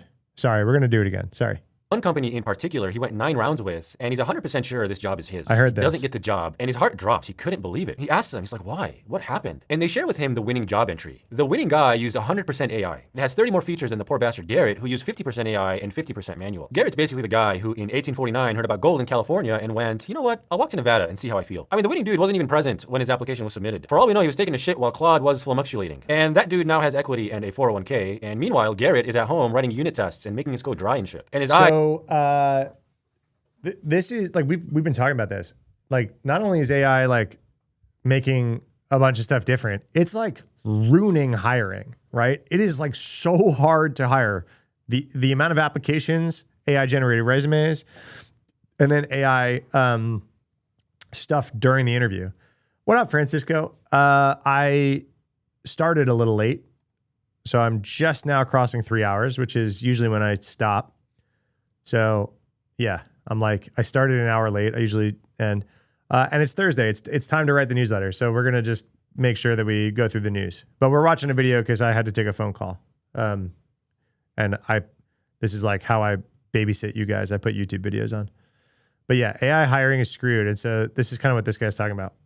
Is filling with blood. One guy's shitting, the other guy's hemorrhaging. Guess which one the market chose. And the jobs exist, by the way. Software engineering postings are up 11%. But the market has spoken, and the market said, we want more stuff, Isn't that and we weird? want it faster, Michigan and we feels want it like cheaper. Central And you can Time sit there Zone, and but say, it's but what not. about quality? What about maintainability? And the market goes, did I stutter, bitch? The thing that got you hired in 2019 is the thing getting you fired in 2026. Nobody reads their own code anymore, man, let alone your code. It's a dead skill. It's like reading hieroglyphics. It's time for you to adapt and face the slop. Don't argue. Imagine more slop. Do the slop. Be the slop. Slop is peace. Slop is strength. You will eat the bugs and you will make the slop. learn to enjoy it. For over 2 years now, AI tools were the greatest sale in the history of software. $20 a month and you get a half-brilliant, half-retarded senior engineer in a box. Your CEO almost had a heart attack. It was such a good deal. They called it unlimited, Hey, and back thanks, then, man. unlimited used to mean something. Unlimited meant, and I looked this up Yo, without... I've been doing more Apple TV, YouTube stuff too. So hi, I'm on the big screen. I've been doing this too. I sent Dan Meisler a picture the other day. I was like doing the dishes and I had Dan Meisler up on my new big screen on Apple TV. It's kind of crazy how much people do YouTube on their TV these days. But the YouTube app on Apple TV is actually really good, especially once you get YouTube Premium and you don't have to worry about all the ads and shit. Glad hiring is up for SWE in various roles. Layoffs still happening. Dude, I'm getting hit up. I literally vibe coded a job board because I'm getting hit up by recruiters who are like, can't hire software engineers fast enough. So take that for what you will, okay? Like, serious shops are still going to want more code than they can possibly even vibe code fast enough. You still need people, right? This is what I've long said is like, I think like the appetite is going to continue to grow, right? So it's like, yeah, you could do more with less, but you're going to want more now, right? Wait, did I just miss another call? No. Did I? No, I didn't. Okay. limit. Now unlimited means until we find out how much you actually want it, and then we'll tell you the real number. It was basically a survey. And in 2026, the results are finally in, and the results are you'll pay anything. And now the price is anything. Microsoft just leaked that Copilot is moving to token-based billing because its weekly cost of running the thing nearly doubled since January. What's wild is that the bad answer costs as much as the good answer. And the tokens you're paying for include the tokens the model wastes on itself. Because the model thinks out loud. It argues with itself. It writes a draft, then second guesses, so it starts over. Then it goes, actually, let me reconsider. And every one of those anxious utterances is on your tab. You are paying for this thing to have a nervous breakdown in front of you, and you're billed to the millionth of a syllable. And at the end of the breakdown, it produces some answer, and the answer is wrong 25% of the time, according to this new Microsoft paper. A new paper dropped on Archive last week with a title where you can tell they try to make it sound less bad than it is, but they just couldn't figure out how to pull it off. It's called LLMs Corrupt Your Documents When You Delegate. The authors work at Microsoft Research, the division of Microsoft where, for obscure historical reasons, the employees are allowed to say things that are true. And across 52 domains, the frontier models corrupt 25% of document content by the end of a long workflow. The paper describes the errors as sparse but severe, which, they're trying to make it sound like charming. You guys heard the joke? Microsoft Research, for some reason, is allowed to say things that are true. Yeah. The employees are allowed to say things that are true. Where, for obscure historical reasons, the employees are allowed to say things that are true. And across 52 domains, the frontier models corrupt 25% of document content by the end of a long workflow. The paper describes the errors as sparse but severe, which, they're trying to make it sound like charming, like it's glitter or something. Sparse but severe is how you describe a sniper, bro. And they gave the model the ability to use tools, and they found giving the bot tools made it 6% worse. This is the first time in documented history that we've managed to create a tool that becomes less useful when you give it more capability. One of the experiments was essentially edit a document, then undo it. And the best AIs couldn't do it without insane corruption. We had the Control-Z button, man, it was free. A dad walks in on his 9-year-old daughter on her laptop, and she immediately slams the laptop shut and starts crying. She's like, Dad, it's not what you think, I swear. But he knew exactly what she was doing. She was using Google AI. And he wasn't specifically pissed that she was using Gemini, although that is pretty upsetting. He was worried for her future. And the way she was using it was honestly so adorable. She's asking the thing questions on how to get along with her sisters better, and how to swim faster after a swim meet, and for creating fanfiction plotlines for her favorite book series. And her dad freaks out and posts this on Reddit like he just discovered his daughter selling feet pics on the internet. He's like, she's not in trouble, but we had a long conversation, and she's devastated. She now fully understands how sycophantic and insidious it is. Which, firstly, good job, you've managed to teach your kid 2 4-syllable words that are insults directed at a bot. But I mean, the poor kid, her spelling test next week is gonna be insane. Her teacher's gonna go, use sycophantic in a sentence. And she's gonna go, the large language model was sycophantic. And the teacher's gonna go, huh? And then she's gonna go, it is also insidious. And the teacher's just gonna walk out, man. She's like, I'm done. I'm so done with this generation. But I feel for the dad. Honestly, I do. He has to make sense of a technology for his kid that he himself doesn't even understand. There's no precedent for an omniscient, always-on ghost in your kid's pocket. What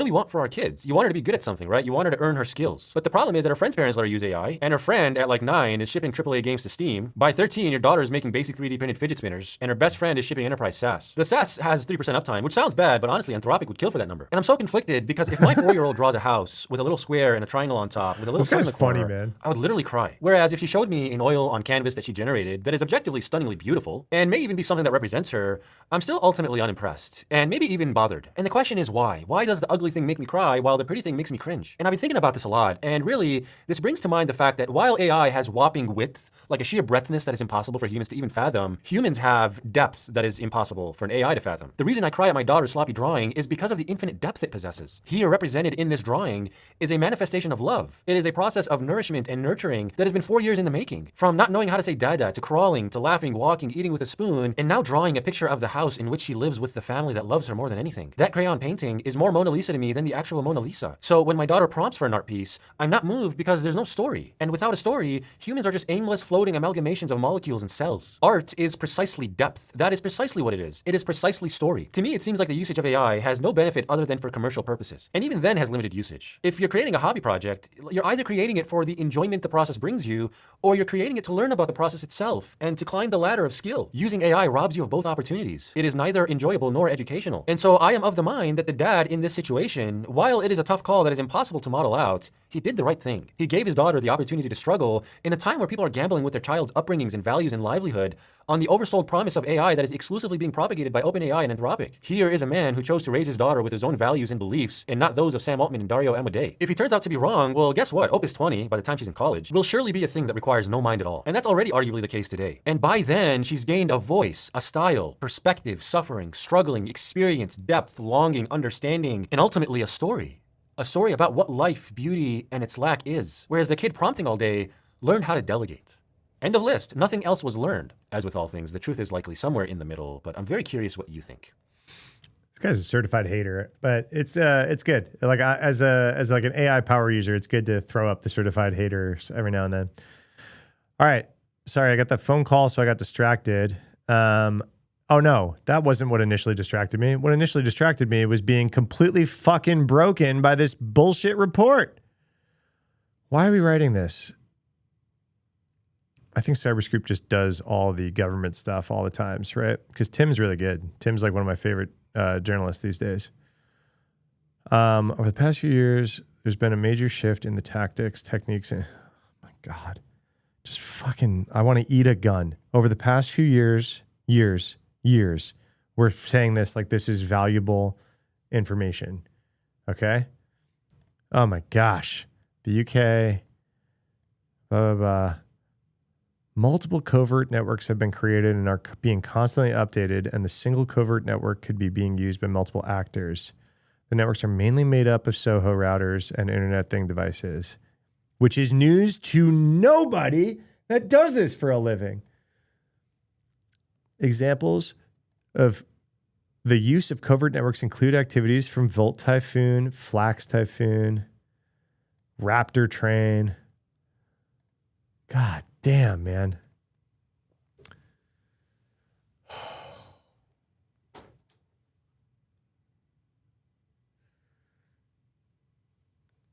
This is so much work. Like CISA just tweeted about the Axios supply chain attack like yesterday, right? Happened 3 fucking weeks ago. And it was like, alert, Axios is hacked. I was like, CISA, where you been, bro?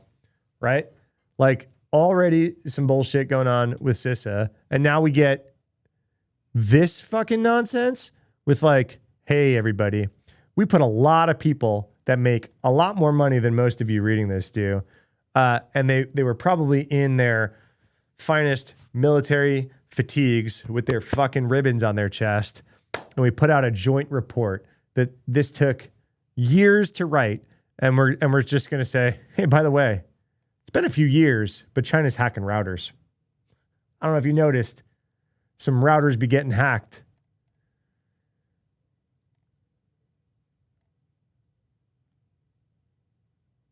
Let's make this a headline about this being a shift. The shift be shifting. I almost want to put this in my newsletter as like a, hey, this bullshit ain't new, but I'm not gonna. Not gonna. All right, I'm not gonna put this bleeping one in because we're gonna put the JFrog article in. By the way, Bill, if you ain't on it already,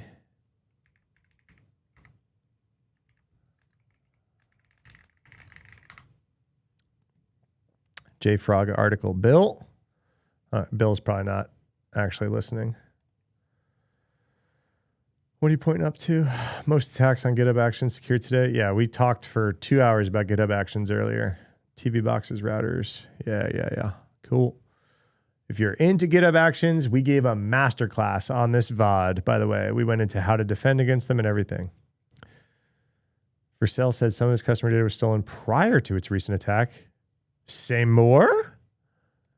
Vercel said hackers had accessed some of its customers' data before the company discovered its recent breach, suggesting that the incident may have had broader security implications.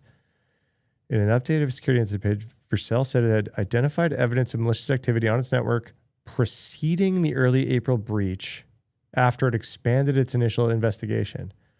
We have uncovered a small number of customers. It's always a small number of customers. Always. Always. I steal copyrighted content and violate the Copyright Act a lot. What are you talking about? Prior to compromise that is independent of and predates this incident, potentially as a result of social engineering, malware, and other methods. Or other methods. Well, what is it? Vercel also said it discovered more customer accounts compromised by the April incident, but did not disclose details, only saying that it had notified customers known to be affected so far.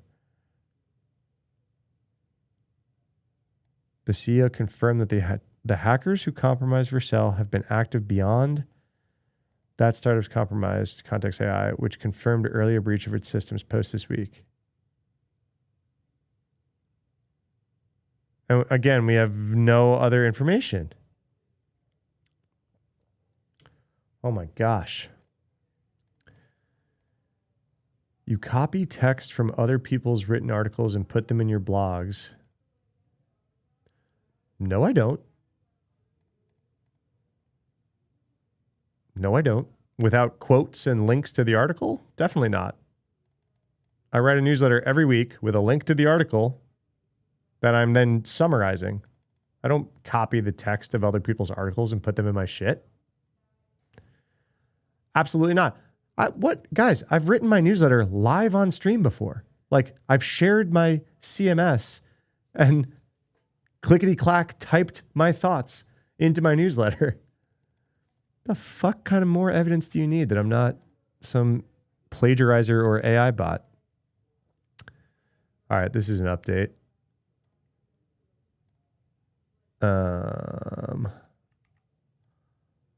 Ignore bro. Well, Galaxy hangs out in here a lot. It's just really weird that you would all of a sudden throw that stone, Galaxy. It's super weird.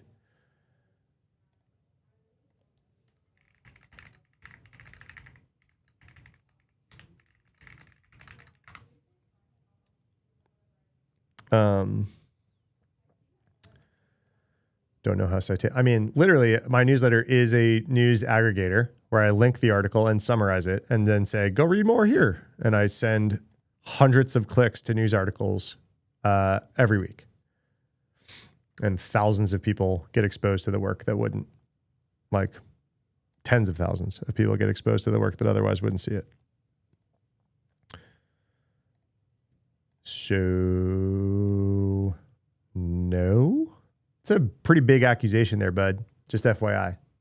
That's not like a light accusation of someone who makes his career doing this. Quite literally, on both sides of what I write is a link to the story I'm writing about. If I direct quote, I direct quote. I don't sit up here and claim to be a journalist. I've never called myself a journalist because I'm not. I'm not breaking shit.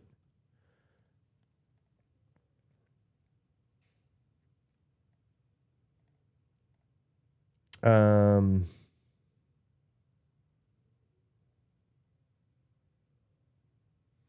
right. What else are, sorry, that derailed me a bit.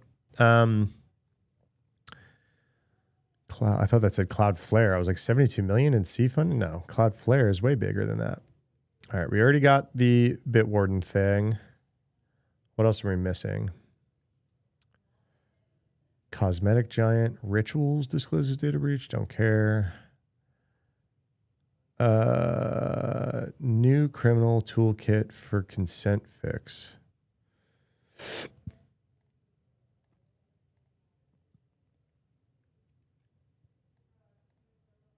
The fuck are you spewing? Galaxy, I'm kind of annoyed at this point. Like, what are you saying, bro? All right. Consent fix v3. So consent fix was push was the one. All right. My pedantic side, it's all click fix. Okay. We've called it click fix. It's click fix. We don't need to name it. We don't need to name click fix different things. There's already like 7 different things that people are calling different things /fix. It's click fix. Okay. There just are different methods of click fix. This is like phishing. It's all phishing. It's not vishing. It's not quishing. It's not smishing. It's all phishing. It's just SMS phishing or voice phishing or QR code phishing. Some fake news about Shiny Hunters Group getting access to Mythos. No way, right? I don't think so. There was some unauthorized access to Mythos, but it was like a nothing burger. It was like some contractors or something like that. And they didn't do anything cool with it. So it's just Opus ++, right? Like, so it doesn't really matter. Someone accused of being part of Shiny Hunters? Okay, we're going to get to that. All right. There's obviously some Shiny Hunter stuff going on. Are you guys seeing this on Twitter? This is why I need to keep Twitter up on my other screen, because you guys start to see shit.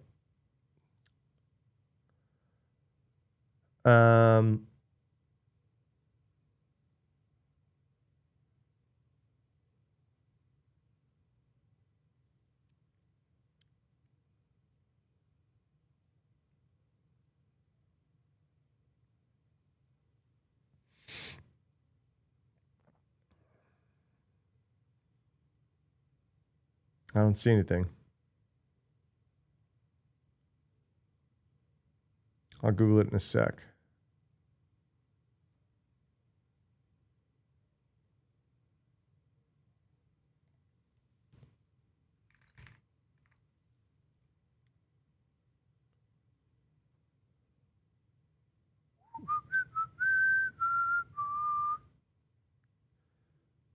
I don't see the Shiny Hunter stuff. All right. We're going to keep going. I see Opus ++. I mean, I'm being a bit pedantic, but it's not like, it's not the super hacker model. It's not like, oh, someone got Mythos, they can hack into anything. Like, that's just not like what's going on, right? All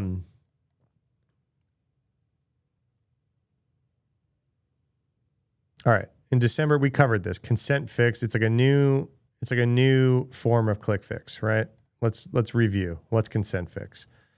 Consent fix, a new kind of phishing attack, browser-based attack technique that takes over users' accounts with a simple copy paste. This is, just like click fix. Enter consent fix. This attack shares a lot of similarities with click fix. And OAuth consent phishing. You can think of it as a browser-native click fix attack that phishes an OAuth token on a target app by getting the victim to copy and paste the URL containing an OAuth key material into a phishing page. The campaign we detected looks specifically like targeting Microsoft accounts by abusing the Azure CLI OAuth app. In all the examples we saw, the victim accessed a malicious or compromised web page via Google search. Verify you're human by completing the action below. Email address. The attacker had injected a fake Cloudflare turnstile requiring an email address. Then this acted as a form of conditional loading. You can't use a personal address. Use your work one. Okay, verify. This is like a stage 2. After entering an approved email address, the next stage was loaded. Paste the URL to allow access. Sign into your Microsoft account to verify your identity. And after successful authentication, copy the URL received below. I mean, this is so multi-step, right? So to complete the fix, the victim copies the URL and pastes it below. So it's like, verify you're human, sign in. So you click sign in. It brings you to log in Microsoft. You pick an account. You sign in. URL containing OAuth code, what the attacker wants. So you put the URL and you paste it in the sign-in page. This can't have been that successful. Could it be? That's like hard. Like I couldn't even tell that that's what they were asking for. Sign into your Microsoft account and then verify Copy the URL received and paste it in. Like, how do they know that that's the URL received, right?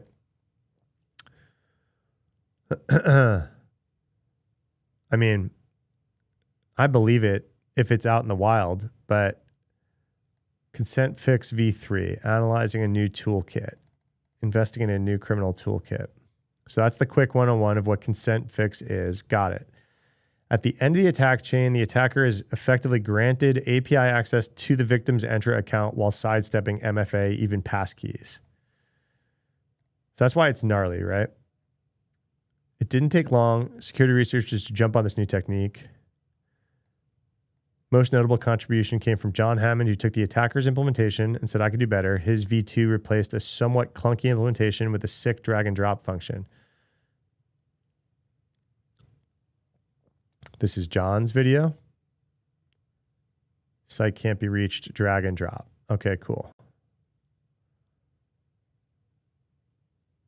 Consent fix v3. The latest development is that a member of the XSS criminal forum site with Russian state involvement released a consent fix v3 building on the v1 we saw in the wild and John's v2.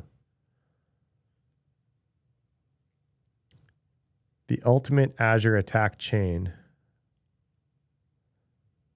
Description of where's the summary video? Let's see. Can you guys see the summary? Yeah, it's kind of small. It's even small for me.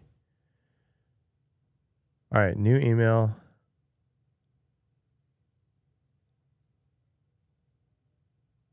Whatever, we're emailing.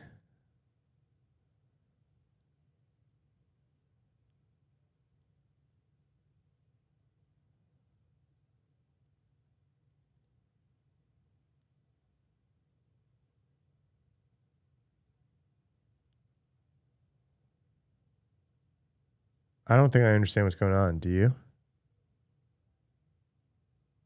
So they get an email. There's the password. They do the password. Oh, that was just like constructing the thing. And now they have like this really slick page that shows them how to do it. So they just have an animation that shows them what to do.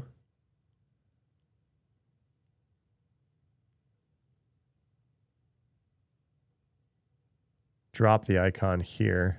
And then it like brings them to the thing. So it feels like it works for them and you grab their token. So it's the same attack. So the first thing that jumps out is how detailed this forum post is. It reads like a security vendor post. It walks through the key technical concept. This is cool.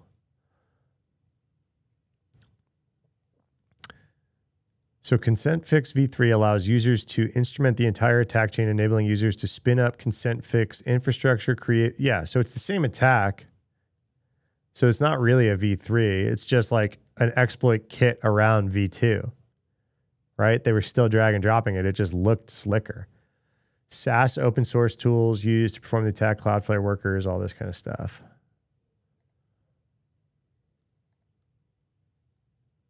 All right. I mean, that makes sense, right? Merrill had a good video on it. I forgot his last name, but Project Matter for Entra. John Hammond, new video, hacked PDF. We watched the low-level hacked PDF video. All right, that's good. This makes it, that's interesting enough. Makes it into the newsletter.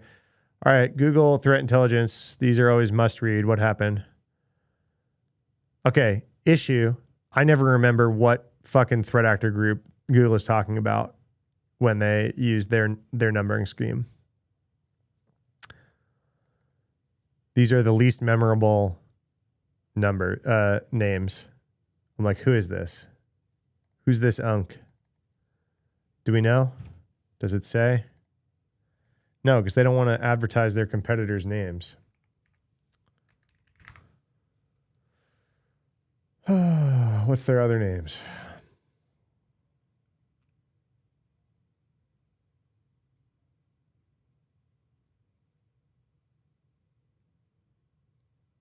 So I try to search for them, and I try to search for another blog post that does say both names, and I get nothing. I get bad blog posts that never talk about this person. So I don't know if I know this threat actor or not.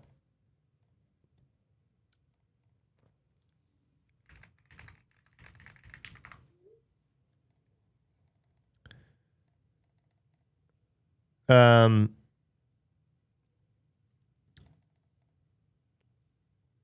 right, what are we reading? I'm sorry. I'm like distracted trying to figure out who this is. Employed social engineering to deploy custom malware suite. Great. Who on what? It's a newly tracked threat actor group. That's why I can't find anything about the leverage persistent social engineering, custom modular malware suite, and deft pivoting inside the custom environment. As with many other intrusions in recent years, they're impersonating IT help desk employees. What does Matt say is everyone's number one fucking job, right? What do I constantly keep saying? If you don't have a story, and a solve for this, stop literally every other part of your security program and solve this. I stand by it. The threat actors are just constantly telegraphing that this is how they're going to get in. So it's time. It's time you have a solve for this. All right. Victim contacted through Microsoft Teams. I don't understand why Microsoft Teams allow external messages. I don't get it. Prompted to click a link to install a local patch that prevents email spamming. Once clicked, the user's browser opened an HTML page and ultimately downloaded and renamed auto hotkey binary and an auto hotkey script sharing the same name from the threat actor controlled AWS S3 bucket. Yeah, Galaxy, we watched that whole video earlier on stream. If the auto hotkey binary is named the same, this is just full malware analysis at this point. I don't feel like reading the full malware analysis. Let me guess, it does malware things. Imagine that. It does recon lateral movement, escalates privileges, and then data exfiltration. So Microsoft Teams phishing, auto hotkey, does some malware bullshit, does some more malware bullshit, and then does nastiness.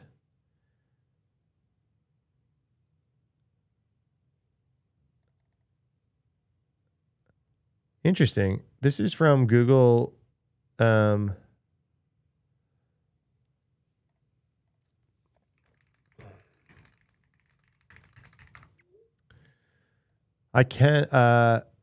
This is from Google's threat thing, but it's got Flare as the user, which is another threat intel company, which is funny, but it doesn't say that the source is Flare. So maybe they're using Flare, or maybe it's just a coincidence. Phishing link. It's an Amazon AWS bucket to made look like an Outlook thing. Directs the victim to a landing page masquerading as mailbox repair utility.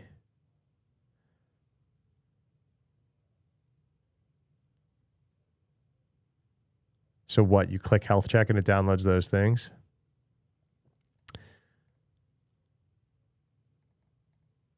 The script checks at the victim browser. If the user is not using Edge, the page displays persistent overlay warning. Open in Edge. Why?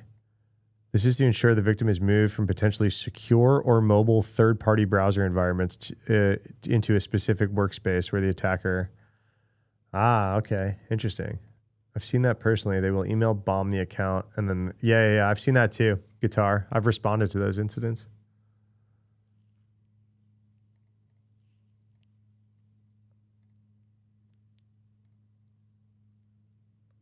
Phase 2, credential harvesting via social engineering. I mean,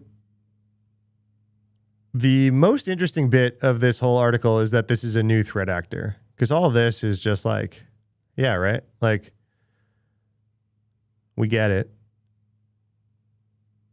We get all this, right? I mean, it's a good threat intel report. I'm not like knocking it, but I don't think I'm going to cover it in the newsletter.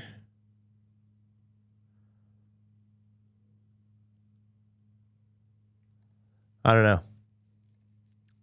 I don't know. I'll star it. I'll see. It's not going to make the cut if I've got enough to talk about, but which I probably do.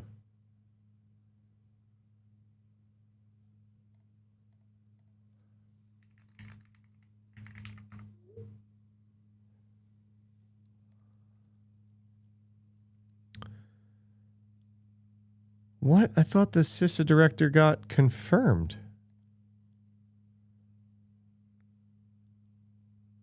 The new CISA director is withdrawn from consideration after his nomination stalled for more than a year.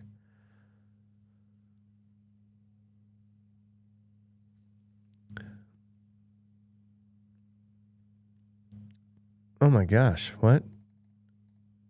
He left that role in March, reportedly telling colleagues that he needed to focus on assuaging concerns about his Coast Guard work that had led Rick Scott to block his nomination.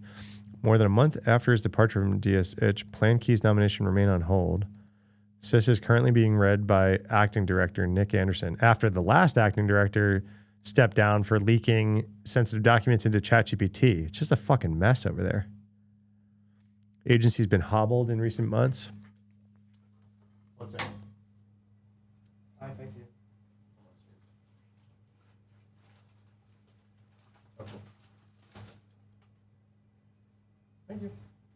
Oh, is there any napkins? I have some, but put that.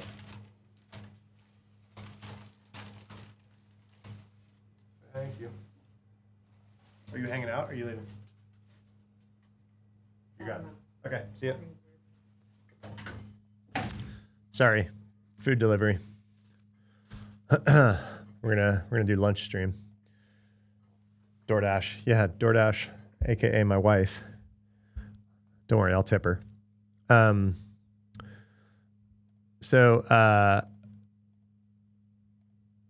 The agency's been hobbled in recent months after losing about 30% of its workforce due to widespread layoffs and experiencing furloughs due to recent government shutdowns. Yeah, and anyone worth it, leaving. Well, I shouldn't say that. There's probably some very good people still working there.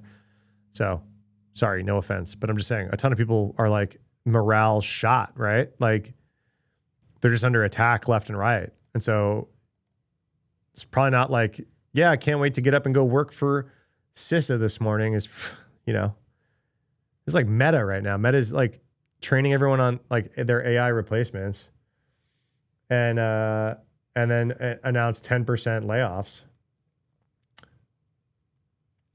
Whoa, breaking news.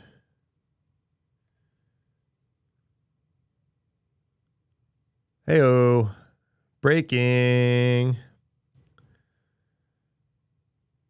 news. GPT 5.5 is already live. Holy shit.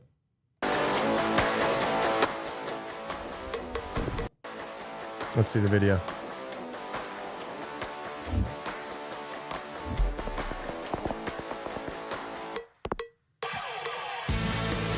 Ah, browser built into Codex.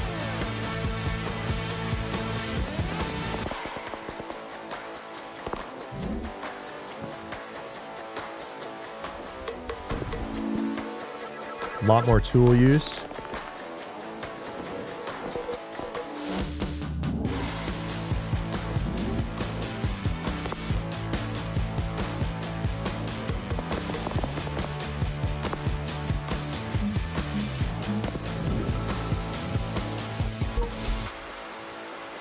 Keeps going until done. Oh, now this is Claude coworky type stuff.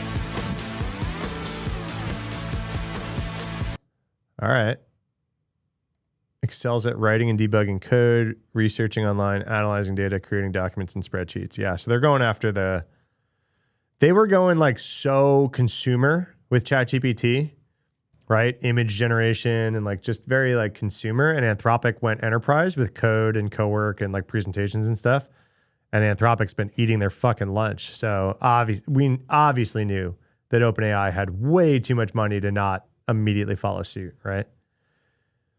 GPT 5.5 delivers this step up in intelligence without compromising speed. Where are we at? Anthropic Opus 4.7. SWE benchmark? Nowhere to be found. Nowhere to be found. Can't put the SWE benchmark on if Opus destroys us on it, right?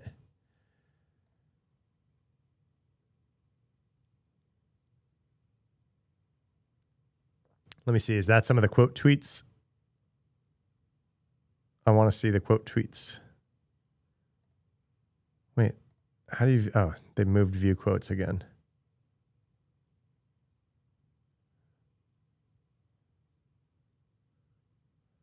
How is no one else calling out that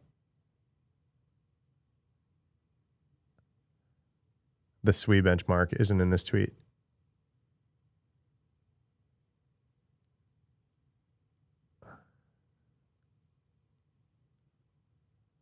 No one.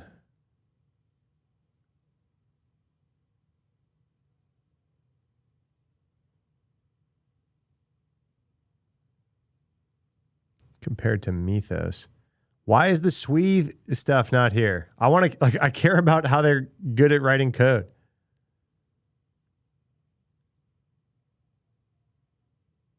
I mean, it seems really good.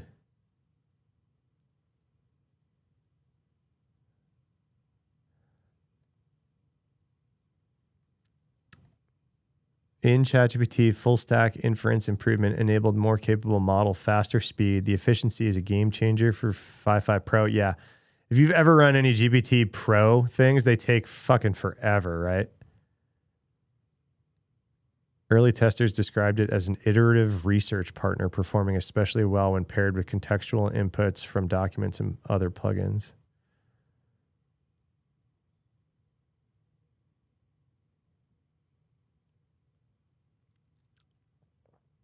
Where's the blog post? Let's read the blog post. My first impression of GPT 5.5 is that it is different in the sense that it actually understands what I'm trying to tell it to do. I see previously, a lot of my prompts have to be very detailed or very instruction-y kind of, where I'm trying to tell it like, hey, look in this part of the code base, do this. Whereas with GPT 5.5, sometimes I become lazy and I kind of give it a very ambiguous task, but then it will figure it out. It actually it directs its research and exploration to the right areas of the code base, comes up with potentially multiple options of how we could do it, and then gets it done for me. So it's been impressive. We had a little backlog accrue, and I just dropped that into a CSV, gave it to 5.5, and said, go fix a couple categories of bugs that had really bothered me for a really long time. And it did, I would say, a 98% job all by itself, and I buttoned some stuff up, and it was done. It was able to traverse a pretty complex code base.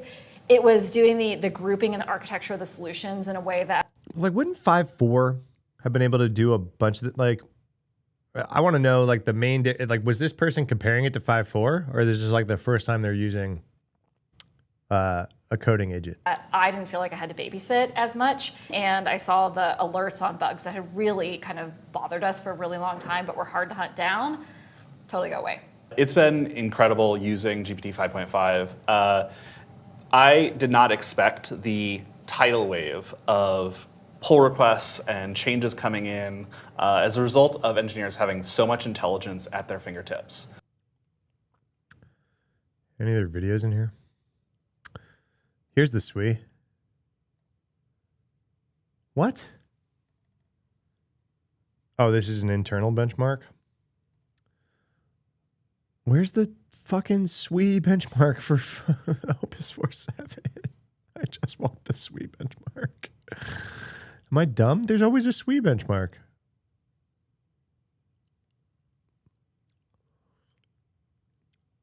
They're just comparing it to themselves on the SWE. I want to see it compared to Opus.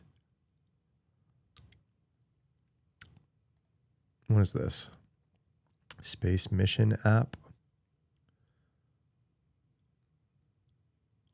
Earthquake tracker. Dungeon game.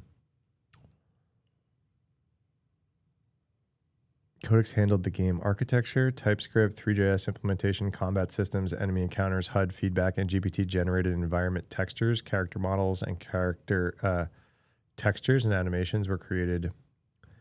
Character models, character textures, and animations are created with third-party asset generation tools. Yeah, I was about to say. And OpenAI APIs were used to generate character dialogue. You're absolutely right. I am an orc trying to kill you. Threat noted.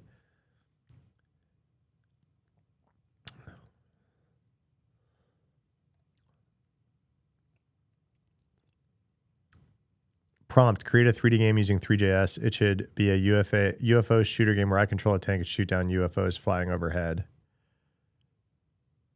Think step by step, take a deep breath. Ugh, I hate these prompts that personify it. Take a deep breath, GPT. I mean, this is really, honestly, kind of crazy, right? With that one prompt, this is what you get. That's pretty nuts.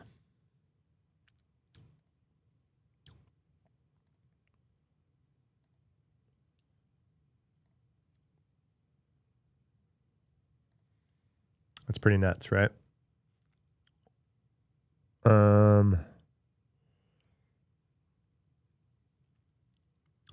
Knowledge work. You're an investment analyst. Go do investment analyst things.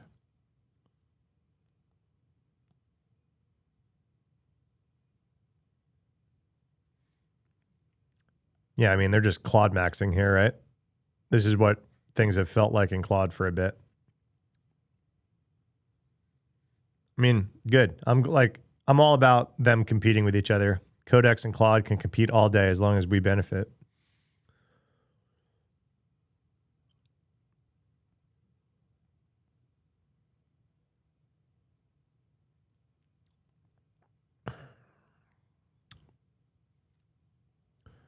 Anything else? Cybersecurity. That's what I want to know. Give me a video to watch on cybersecurity stuff. No?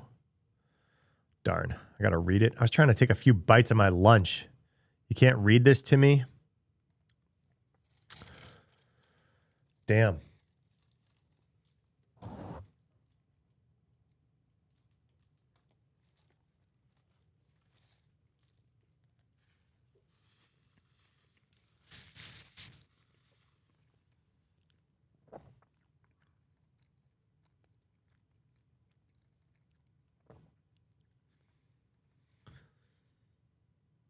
All right. They're saying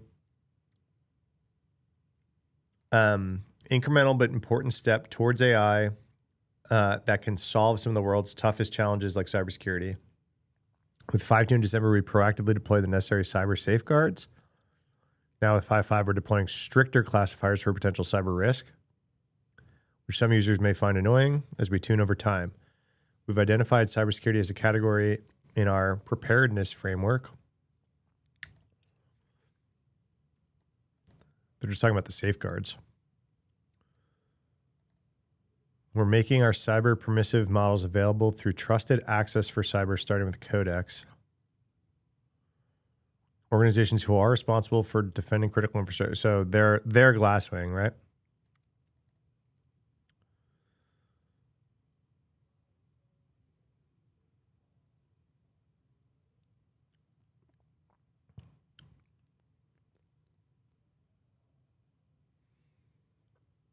Here we go. SWE benchmark public, 5.5, 58%. No wonder it's fucking buried. God damn it.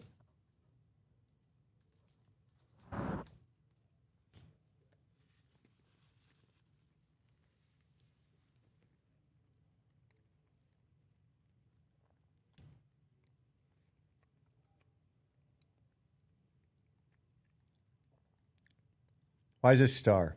There is evidence of memorization in these evals. Oh my God. Star on Opus. They're saying there's evidence of memorization in these evals, and they're linking.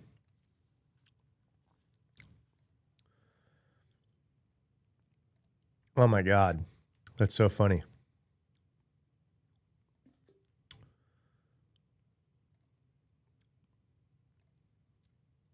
Oh, damn.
Wow.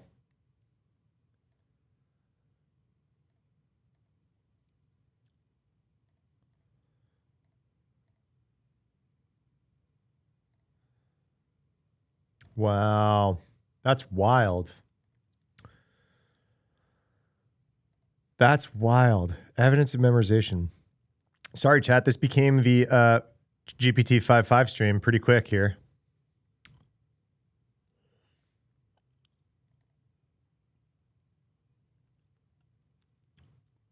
So they're saying they're basically mythos level on this stuff.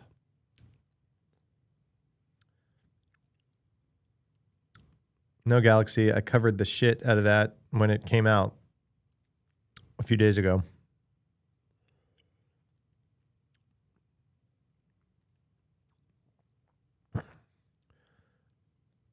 Whoa. Wild. Wild, wild, wild. What else? I mean, what were we even talking about? We were about to do the newsletter, and I'm like,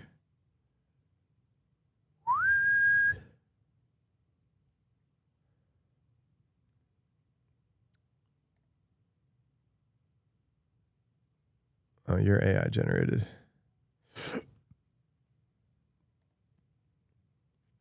All right. My God. Brain just got completely derailed by GPT 5.5.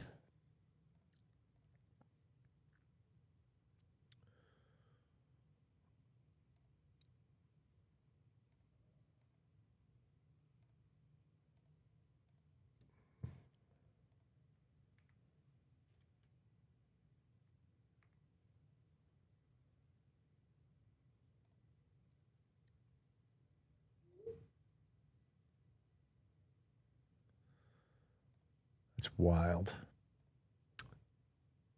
All right, let's keep doing the news. Sorry, I'm going to be eating, but we're going to do the news. Or I might get off stream and finish the newsletter. We'll see. See what we want to do. ADHD Bros Unite. Dude, this is, I mean, I am guilty of ADHD, but breaking news like GPT 5.5 requires a bit of a derail, doesn't it?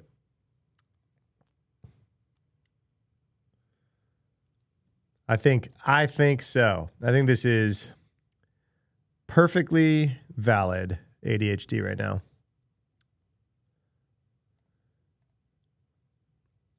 All right.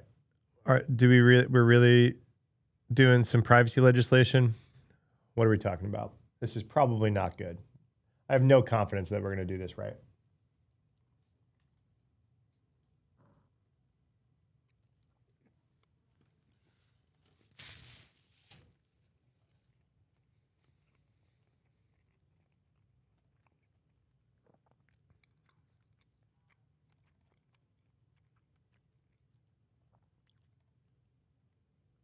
The new bill tears up a tougher proposal that was introduced last Congress. Robust data minimization clause says it limits the collection of personal data to what is adequate, relevant, and reasonably necessary. They hailed the bill for requiring the sensitive data only be processed with a consumer's consent and for giving consumers the right to know their data is being collected and used to delete their data and access it. I mean, yeah, but like, this is already bullshit. Privacy advocates they balk. They say this bill's limited protections are rendered toothless by overly broad language. Yeah, that's exactly. I'm not a privacy expert, and I read this and I was like, yeah, but that's bullshit. Like, if the consumer was just going to click through some like, yeah, you get consent thing, and then you're going to have to like write a fucking letter to delete it. This is basically where we are now. The only health data counted as sensitive involves diagnosis, meaning data collected by period tracking apps and other health tech is exempt. The proposed legislation also does not protect the contents of consumers' communications or financial data held by non-financial institution. The data minimization provision is weak because the adequate, relevant, and reasonably necessary language is broad and therefore easy for companies to work around. Yeah, this is bullshit. Ah, damn.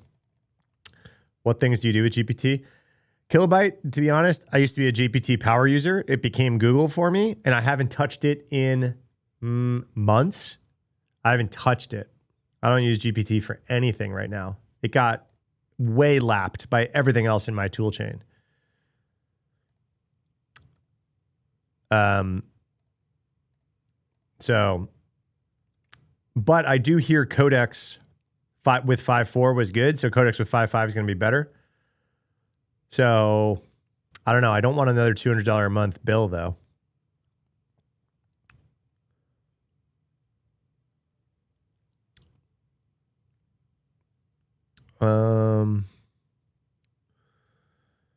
Any other headlines from today that I have? I kind of went through the rest of the week because I've been live every day. I've been going through the news headlines. Just trying to make sure there's no headlines that I missed. Unit 42, we're homies. But what a bullshit headline. Can AI attack the cloud? It's a bad headline, buddies. I'll text my homies there that.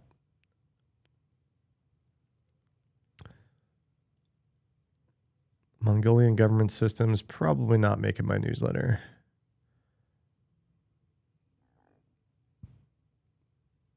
Oh yeah. Apple fixed the Signal thing. Oh, that's in 404 media, right? Where's 404? I want the source. Oh my God, crypto scam lures ships into Strait of Hormuz, falsely promising safe passage. Oh my God, that's crazy. I have 404 in here, right? Where's the source?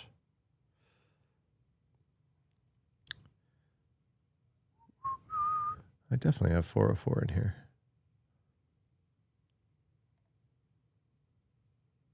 Oh my God, do I not? Do I like them so much they're in their own thing? What the fudge? Am I just staring at it and I'm missing it? I know for sure that I've had 404 in here in the past. Oh my God, they're in their own thing. And it's broken. Oh my God. It's broke. Devastating. All right. I guess we'll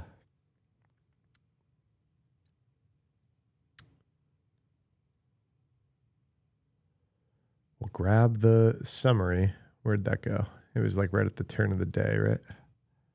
Yeah, right here. Oh man, did you guys see this one? So if you're unfamiliar, where's the link to 404? Usually they link straight out. So people were thinking that Signal messages were getting hacked, but it was really like they were notifications getting stored improperly. And so Signal did not push an update. iPhones pushed an update so that this would not happen anymore, which is further evidence that Signal was not broken, like everyone was tweeting haphazardly. For most app notifications, there's no way to easily figure out what metadata might be gleaned from a notification or if a notification is unencrypted or not, said the EFF. It's also good to reconsider whether any app should be sending you notifications to begin with. Basically, just turn the notifications off if you don't need them. Note that no action is needed for this fix to protect Signal users, Signal said. Once you install the patch, all inadvertently preserved notifications will be deleted and no forthcoming notifications will be preserved forever. All right, cool. Well, guys, we're literally at the 4-hour mark right now. So that's usually my target, about 3 to 4 hours. So I'm going to eat lunch, finish my newsletter. If you haven't subscribed already, volnew.com. I appreciate you, but we're gonna wrap it up. If you guys play with 5.5, hit me up over the weekend, but I'll be live on Tuesday, and I'm sure there will be news about it as people start to get their hands on 5.5. If its cybersecurity benchmark is as close to all that stuff, then we'll see. Colin, Roman, Galaxy, everyone. Who's the other? ES9. You're kind of new to chat. Thanks for hanging out. Kilobyte. Thanks for hanging out. Who else? Everyone who might still be here. See ya. And I'll be back on Tuesday morning. Thanks for a good week.